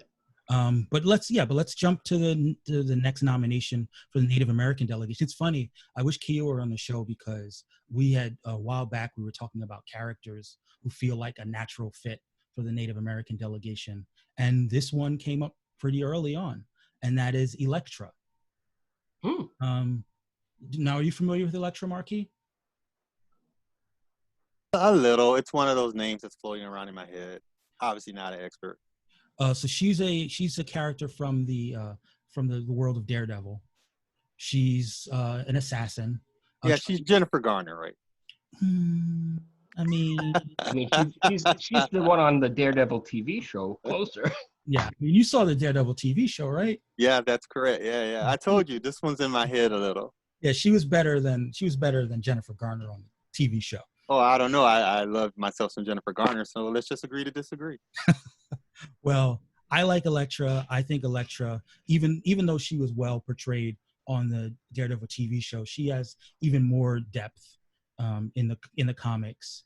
She's a little bit of his, femme fatale. She kills people. She's one of the more dangerous characters, and she's formidable as an assassin and as a fighter. So she's got complicated backstory. She's got some death in her past. Perfect for the Native American delegation. So yeah, that's the other nomination for Native American delegation. Martin, why don't you to lay out one of the other nominations for the Latinx delegation? Okay, so this one is like S was the one that came up with this backstory. So this one we do have more of a backstory. Okay. It's Jane Foster. Jane Foster. Oh, okay. That is a great pick.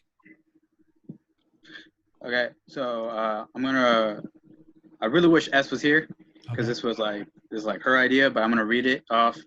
Okay, so the thrust would be rather than having like cancer, she's the trans daughter of a light-skinned Spanish man and a dark-skinned Dominican woman.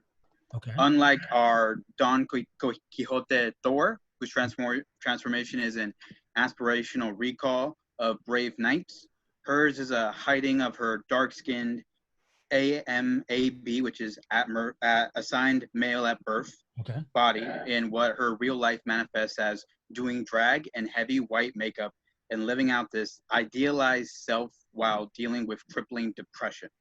Interesting. Okay. So this is, so I know Jane Foster had the stint as Thor, and now she's the Valkyrie, and it still involves sort of a body change. So I can see that. I assume she's still going to be a doctor. I mean, why wouldn't she? Okay. Is she still going to have the romantic past with Thor? Again, why wouldn't she? Okay, listen. Some people want to shake the table with their reinventions. I was just trying to cover the bases. I think Jane Foster is a great pick. She's one of the few characters that hasn't been drafted that still leads a book. Extremely popular because of the Thor days. Extremely popular because of the upcoming movie. Her return to the MCU. I think that Jane Foster's a mainstay, and I think Jane Foster could score a lot of points. And remember, Mike, you're the one who doesn't want these apples to roll too far away from the trees, right? So, Right. So again, a little bit of bias in wanting Jane Foster to stay, to stay Jane. The Black Delegation, they've chosen. here we go. They have chosen a cosmic entity. They like cosmic entities. This one is I don't know how often we'll see this character, but they went for a little bit of power with this next nomination. That was the Anti-Monitor. Okay. So anytime there's a multiversal crisis, Yes. Generally speaking, the Anti-Monitor is involved in it. It's kind of would you say like a combination of the Watcher and Galactus? Maybe is a fair way to think of the Anti-Monitor. Yeah. Or I mean, he's more like a herald of Galactus. Well, I guess he's Galactus because doesn't he work for somebody? I think what's his name? I think you're thinking more like Harbinger. Oh yeah, Harbinger works for Harbinger works for the Monitor, right? Okay, yeah. Yeah, an Anti-Monitor, for which basically brings about the destruction of the multiverse in order to bring back a new multiverse. And yeah, like I said, you usually only see the Anti-Monitor with major events. And I know DC does like to do them every couple years, but I don't know that they have one planned. Mark, do they have another big multiversal event planned? As far as I know, no. All right, so Anti-Monitor might not score a lot of points, but it's not like that stopped the Black Delegation before. Yeah, that's not their goal. But that does bring us to the Jewish delegation. Who do you have in mind for a nomination? Our next, I'm just looking up something because I always pronounce the name wrong, even though I know it. Okay, I always leave out an S. We will be selecting Wonder Girl. The Cassie version of Wonder Girl, Cassie Sandsmark. Oh, Cassie Sandsmark. Oh, I thought you were going to go Diana Troy. No, we want to pick somebody that gives us a little more options. And Cassie's newer. Mm-hmm. She's got a totally different sort of personality background than, Wonder Woman. She's very powerful. I don't know a lot about Cassie, so tell the people a little bit about the character. Well, like much of DC, her background has changed. She is, I'm trying to think of how she is now as far as her biography. She is Wonder Woman's niece. Okay. Her father is Wonder Woman's half brother, I want to say. And also her father is also a child of Zeus. So she is Zeus's granddaughter. She was a thief, a little bit of a prankster who grew up, she's got much more of sort of that younger teenish, young 20s energy going on with her compatriots, which are now called, I don't think they're Young Justice. They're like Young Justice League now, I think they're called. So the Young Justice team right now. Yeah. Okay. So she's working she's had relationships with a Robin, in the past. Her lasso, I don't know what it is now. It wasn't like a truth-telling lasso. It was like lightning from Zeus kind of lasso. Okay. And she's always changing a little bit. She's always developing. But we just really like her as a one of these sort of new generation of the younger. We wanted to pick somebody of, the equivalent in Marvel of like the Champions, like that age group. So we think we could do a lot of fun things with her bio. We love her power set. She's definitely appearing, in comics. Right. Now, do you think I know that they're changing around the creative team on the main Wonder Woman book. Do you foresee her popping up in that book? Well, perhaps. With DC, I never know from day to day, what corporate decisions that they are making. I believe, she's got sort of the new position of the Wonder Woman in the DC's book, I believe. I'm still catching up on DC's, but where all of the heroes sort of went bye-bye and their legacy characters or children became the characters. Mm-hmm. So she's got that sort of Wonder Woman position. I don't know. I'm curious to see what they go with her. I really don't know, with DC. I definitely I'm sure I've seen her around. but I haven't done a lot of reading, so I don't know anything about her characterization. What about you, Martin? Do you know anything about Cassie? Just from what I know from reading the Young Justice books Okay. that are currently coming out and like stuff like that. So I So, don't know a lot. fan of the are you a fan of the character from Young Justice? She's okay. I like her. Yeah, I mean, she's. I think one of the reasons we picked her is because she's probably could be more interesting than she is in the comics. So this gives us a chance to write a new bio for her. Got it. The Polynesian delegation, they only gave us 3 nominations. So this is their 3rd and final nomination. And they went with The Ray. I don't know a bunch about The Ray beyond what, I know he was in a comic briefly in one of the Justice League, not main Justice Leagues, whether it's Justice League International or Justice League of America or one of those teams. I mean, I know he fights Nazis. I know he sort of, flies really fast. I mean, if you know anyone who knows a little bit more about The Ray, this now's a good time. I only know him from the CW. Right, exactly. That's really all I know him from. Yeah, and I mean, I'm pretty sure he's married to a guy. I mean, I know he's one of the more prominent gay characters. But yeah, I don't know a lot about The Ray, but he's the 3rd and final nomination of the Polynesian team. Okay. And the 3rd nomination for the Native American team is going to create another controversy because that nomination way, way, way different from what the Native American team normally nominates. Ben Grimm. Oh, good character. We Grimm of the Fantastic Four, Mr. It's Clobbering Time himself. Right. Which team is this again? This is the Native team? American delegation. Okay, so he's going from one tribe to another tribe. I'm okay with that. Yeah. And why that's even more controversy is because the Latinx team has also nominated Ben Grimm. Plot twist. So another head-to-head between the Latinx team and the Native American team. Would you like to say a little bit about Latino Ben Grimm? Yeah, talk a little smack. Yes. So this is one that I've had like an idea for a while. Okay. And I've kind of teased them like a little, like whenever like a couple weeks back when Johnny Storm got picked, I kept one member left. Okay. So the way I was gonna I kind of thought is there's this idea of machismo in like Latinx cultures.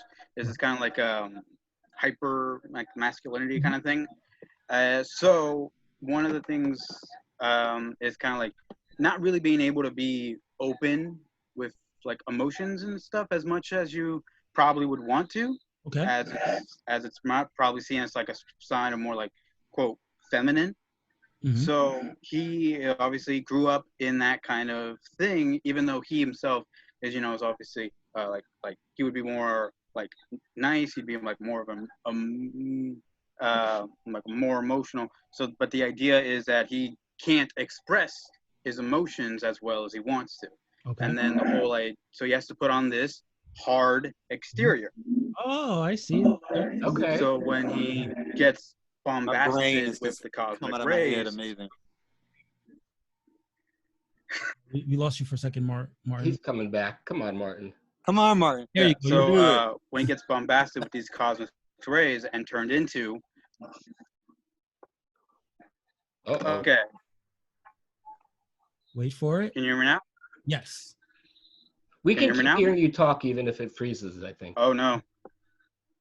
Well, Martin, I do want to tell you, though, I love what you guys are doing with both this Jane Foster pick and with the Jane Foster and with this pick, the issues you guys are addressing here, dealing with issues of depression, dealing with issues of machismo, the sort of mental health issues.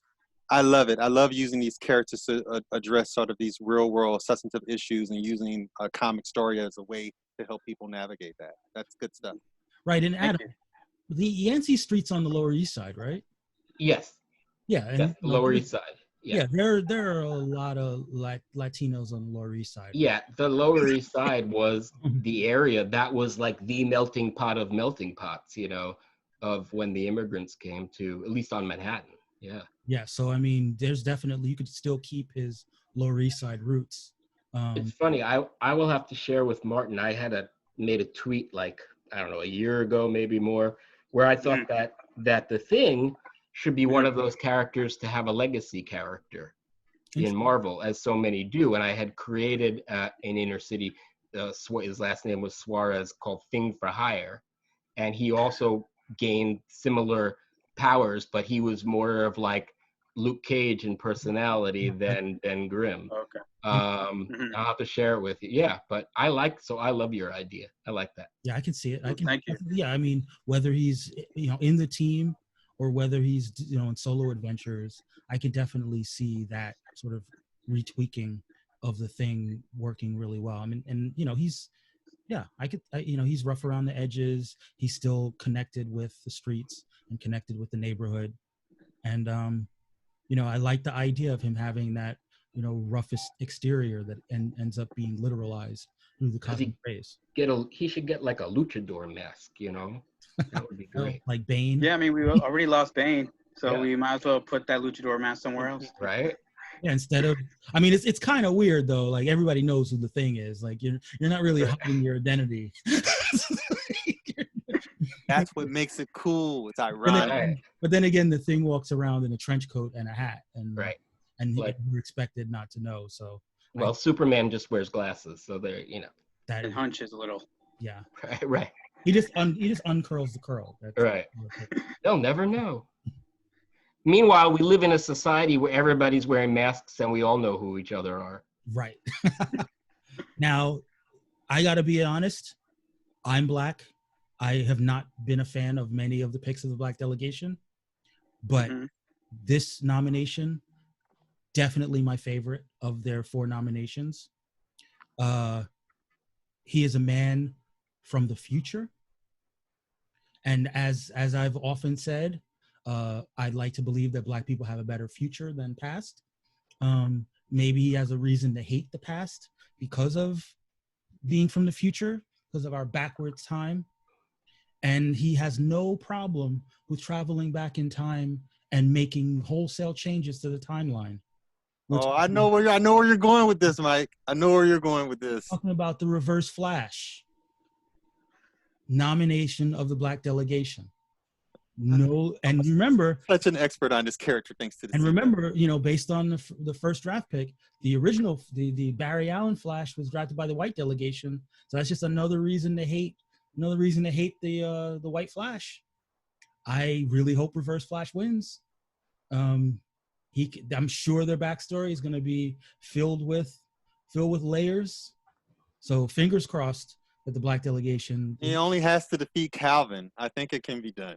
Listen, I am putting my endorsement on the Reverse Flash, and hopefully the people speak and we get Eobard Thawne in the black delegation. That would be awesome. All right, you're up, Adam, with your nomination. We are very glad that this person wasn't chosen. We feel like that they were maybe an obvious choice, but even before that person kind of ruined it with their comment, we were scared other people would go for it. So we are going to take this man's Kara Zor-El cousin, Kara Zor-El, Supergirl. Supergirl is awesome. I fell in love with Supergirl when the movie came out. I loved that movie when it came out. I don't care what it looks like in retrospect. When it came out, it was awesome. I wanted to be Supergirl. She's different than Clark. It's a whole different experience for her. She had to find her own way, and she had to do it in a world that already knew Superman. Mm-hmm. So she was still living in a shadow while trying to create herself. She was an alien, just like him, but had more experience on Krypton. She also experienced, and I don't think that our Supergirl, if it gets chosen, will be a white blonde lady.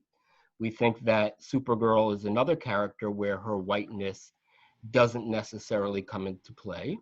Okay. yes, if you go through the sort of deconstructionist comic theory, which you can have Superman and Supergirl had the benefit of white skin, and they were white in a white society, so all of that is true. You would not have been Or as at successful, least white passing. right? Neither Supergirl nor Superman would have been as successful in society or as accepted if they were black or if they were something else. But we're not looking at that sort of deconstructionist, theory of what if it were the real world kind of thing. We're just looking at Supergirl as a character and what makes her who she is, and how we can maybe, add spice to her, maybe. Okay. Yeah, so Supergirl, that's our fourth pick. So our picks are Wonder Girl, Supergirl, Cassandra Cain, and what was our fourth one again? Rogue. That's right. So you have 3 legacy characters and Rogue, who Yes. stole Miss Marvel's character. Right. So we're a bunch of sloppy seconds, but we like our picks. All right. Like I said, the Polynesian delegation only had 3 nominees, and so the Native American delegation, their fourth pick, I would say on. Oh, you know what? I need to get some clarification on this one, because they are choosing for their fourth pick, Psylocke. Oh, which one? That's what I need clarification on. I'm going to assume Betsy Braddock Psylocke, but I'm gonna make sure before I finalize the nomination. Obviously, Betsy Braddock Psylocke has the whole issue of having her body taken over, or sort of taking over the body of Quanon Psylocke. So I definitely need to figure out whether she's the body thief or the person whose body was thieved. But she is obviously ninja. She has psychic knives. She's a telepath in her own right. She has a little bit of a darkness inside of her. Obviously, if she's Betsy Braddock, then she comes from the family, the family of Captain Britons. But my guess is that it's more to the Quanon Psylocke. But I should definitely get some clarification on that. Now, Marky, are you familiar with Psylocke?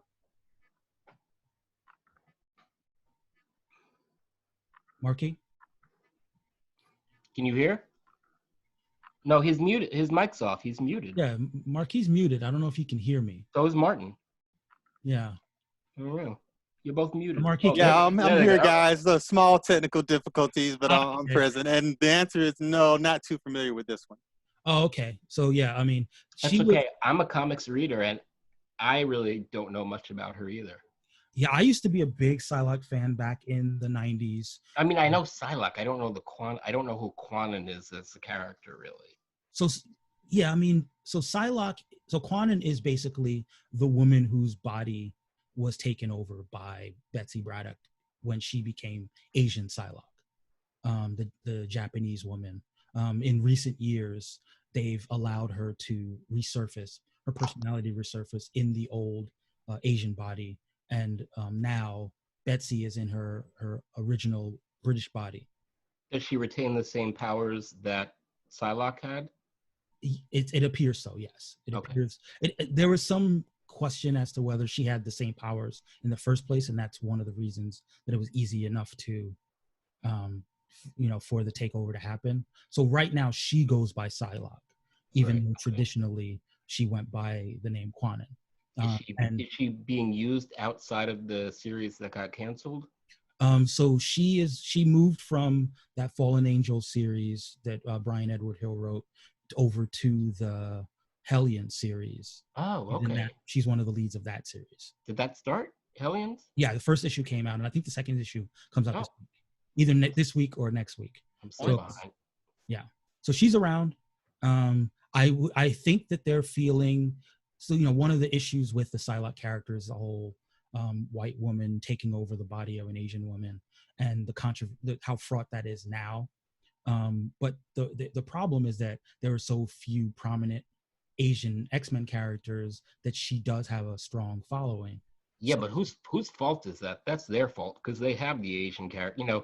This just goes back like they create these new characters. Every writer wants to make a new character. Every writer wants to do that. And I get it. You're a writer.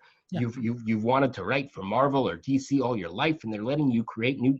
That must be amazing. But Marvel has this, and DC have these giant backlogs of characters that are there to be used.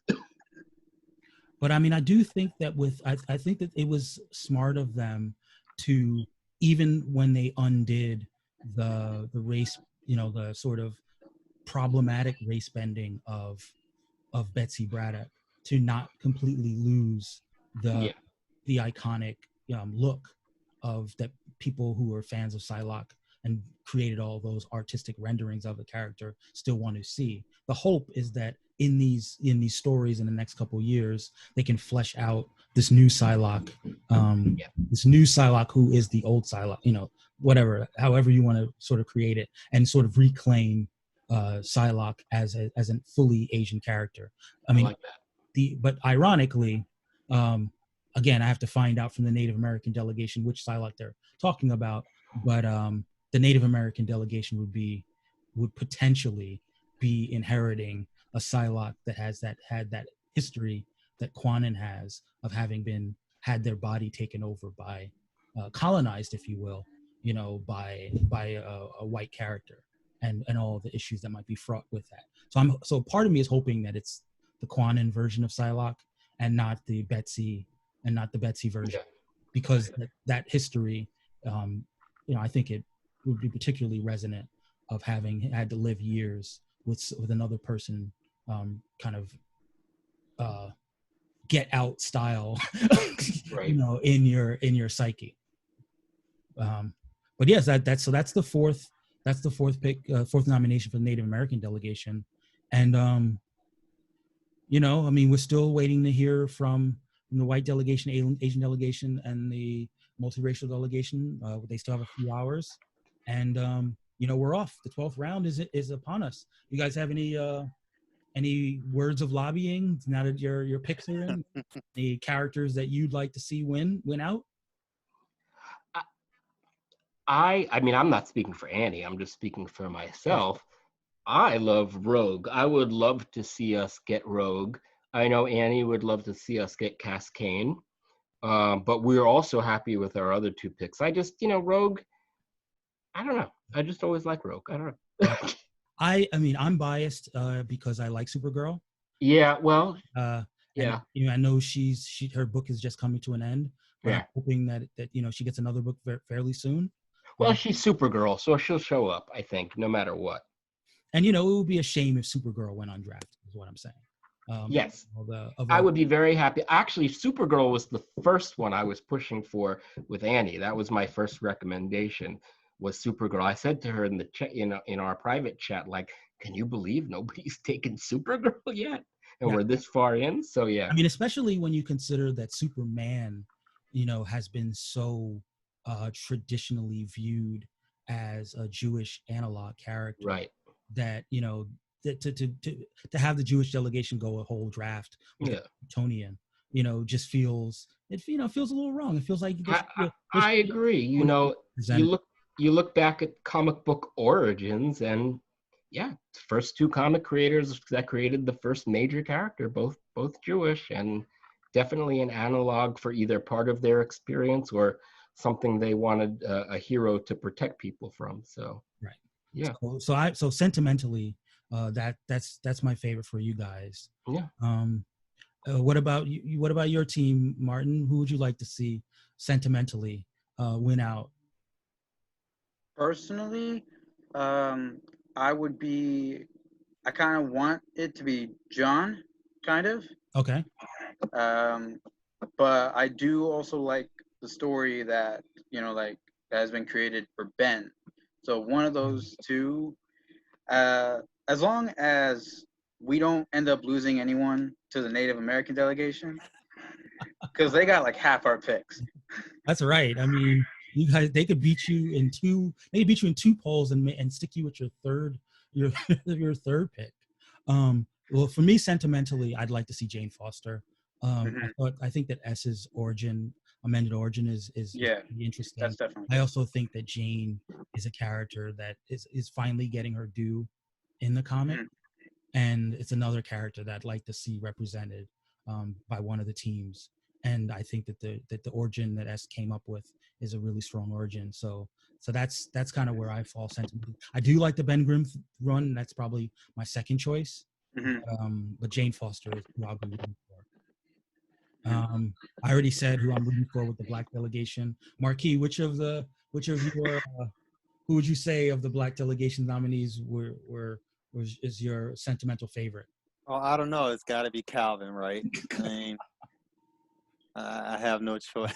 Don't vote for Calvin, people. Don't vote for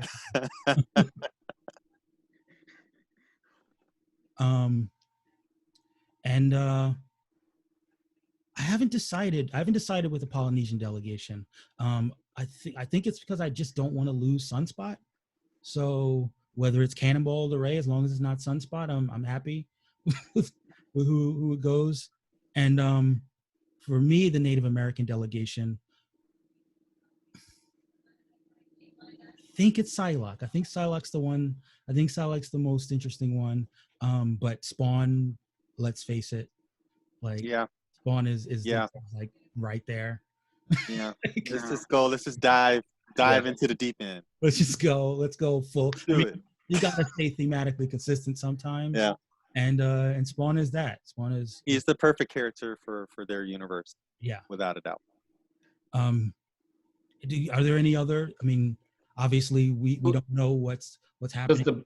Who else pick Spawn? Somebody else pick Spawn, or just them? No, the Latinx delegation also has Spawn. Oh, right. Yeah. Okay. Yes. Right. I remembered. They got Spawn and Ben Grimm, two of our choices. Yeah, two head-to-head polls ready to go. 2 men will enter, 1 will survive. Right. Exactly. Now, obviously, it's going to be some time before I release this podcast, so you don't have to worry about giving the white, Asian, and multiracial delegation any ideas. But if you had to think about some possibilities, some characters that are still on the board that you're surprised, haven't been nominated, it's time. Good idea to throw some out. I forgot who we came up with now. There were people that weren't picked. Yeah, there are a ton of people. Yeah, we had some names, and now I can't remember. Iceman, of course. Oh yeah, of course. How could Iceman have not been there? You can't go a show without mentioning Iceman. No. We have a couple of running bits now. Any good podcast needs that. So I feel like Iceman. I mean, with the Crazy Rich Asians, that theme. Like, I feel like there's an Oliver Queen. Oliver Queen would be a great. Arrow. Yeah, that's true. Oliver Kwan. It's right there. It's right there. You laid it down. They just got to pick it up, Mike. Exactly. I mean, his even in the CW show, they added a lot of Eastern elements to his origin. It wouldn't take much. Plus, he's on the West Coast. He could be it's Seattle, right? Star City is meant to be Seattle. I think there's a fairly large Asian population in Seattle. I could see it. I could see Oliver Queen. He still has a solo book, I believe, and he still does a lot of stuff in the DC universe. That would be one character that I could imagine. If we're gonna go pure villainy for the white delegation, this is where you throw out Luke Cage, I think. I mean, why not? Right? Go. If you're gonna get everyone to hate you, Luke Cage is right there. Black Lightning's still out there, right, Mike? Lightning is right there. Oh, yeah, Annie. I'm trying to look through our chat here. I see Annie at one point brought up Nubia as somebody she wanted to draft. I have controversial opinions about Nubia. Yeah, I don't know much about her other than as far as Wikipedia, what I've read. I don't really know her comic book stuff that well. Yeah, we can talk at length about how I feel about Nubia, but I'll spare you all. Special Patreon episode. Do it, Mike. Your Nubia revealed. My hope is that in late 2020 and 2021, Nubia will actually get a real origin. Yeah. A real origin and a real character. But Tell me how you really feel. right. I know that who knows what Kia's got cooking up. Oh, let's Not see. even Kia. Who knows what Kia's got cooking up. Okay, wait. I'm looking at my old choices that I gave to Annie. One of them was Adam Warlock, who wasn't picked. One of them was Vulcan, Mutant Vulcan, who wasn't picked. Okay, yeah, one of the summers. So those were two. Those were two that I was pushing for when we were still picking what might have been male characters. So because we liked Vulcan as being sort of like the outsider brother, you know, raised differently, wasn't sure. And then I mean, it's Adam Warlock. How could you not want Adam Warlock? Right. Who else? We were considering Barbara Gordon for a while. Oh yeah. Oh yeah. Annie did mention her and Kate Kane. Yeah, I mean, I felt like Barbara Gordon was like a great choice for you guys.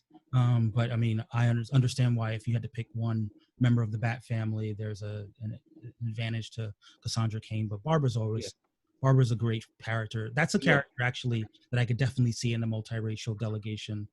I think we talked about Jessica Drew. I could also see Jessica Drew in the multiracial delegation. And it looks like, as far as the Batman movie goes, we are going to not get a white Barbara Gordon. Right. Exactly. So that works. By the way, I just want to do a quick plug. I'm watching this great series on Netflix called Cursed, and in this series, King Arthur is black. Okay. Morgan Le Fay is black. Right. There are all these different races of fairies. There's like an Asian snake clan of fairy. There's ones with antlers and all different races. It's really a great series. It's female centric. It's not a King Arthur series. It's like a prequel. But this is really the first time I've seen them explore multiculturalism or multiracial aspect in Arthurian legends. So yeah, it's a really cool show. Now, don't watch the movie Barry right before this, because the same actor that plays Obama plays King Arthur. Yeah, and you'll just see Obama as King Arthur. He used the same voice. It's not that far off, but he does use his original, I think he's Australian, I want to say, or British accent. Yeah. Who else? Let me think about. But yeah, there's still pretty prominent characters still on the board. So it's going to be interesting to see what comes down the pike for. Oh, I know what. Today, Annie just mentioned today, Hawkgirl. She was thinking about Hawkgirl. Yeah, that's someone else. Because there's been a version of Hawkgirl that was Latina, and on Earth 2, and also on Earth 2, her name is, if I remember correctly, Kendra Munoz Saunders. So again, that's like someone else that we could also just take, because it's a reincarnation, you know. The Hawks are just weird with all that stuff. But Hawkman has his book, so he's still out there as draftable. I gotta tell you, that's a DC thing with me. It's one of the reasons why I'm mostly a Marvel reader. I do not have the mental capacity, I will admit my own failings, to keep up with different histories and biographies and stuff. That was always a problem with me, and so especially with the Hawk, the whole that just really threw me. Yeah, I agree. It throws me off that they don't just retcon an origin. They just change it. Yeah, they'll say like, well, in this Earth, this reboot of the universe, like the origin is completely different, and I don't mind a retcon. I do mind a reboot. Because it doesn't feel organic at all. Yeah. It says, I've been following this character for 20 years and none of that history matters anymore. And then, in 10 years, they decide, no, actually the history does matter. So you have these different streams of histories that you have to figure out which is canon and which isn't. And it's a mess for me. Sounds like a metaphor for America, Mike. In a way it does. But I don't know. I mean, I guess if you guys have any final thoughts about what you'd like to see in the 12th round, I guess we'll start with Martin. How would you like to see the 12th round go? With all polls, it's going to be fun. It's going to be a little bit of chaos. It's going to be politicking. Yeah, a lot of campaigning for characters. I hope it goes in our favor.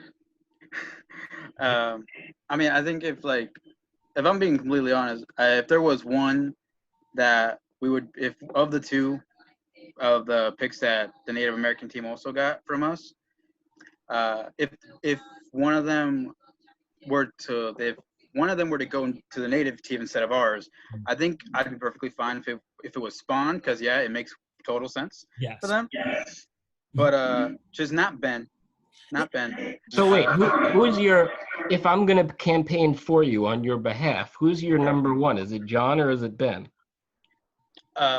Well, because of I'm very into supernatural and mythological stuff, the story that I kind of have planned out for John makes him my number one. Okay. But honestly, Ben and Jane are still two amazing stories that I would be perfectly fine getting. Spawn is the one I have no clue what we're gonna do with Right.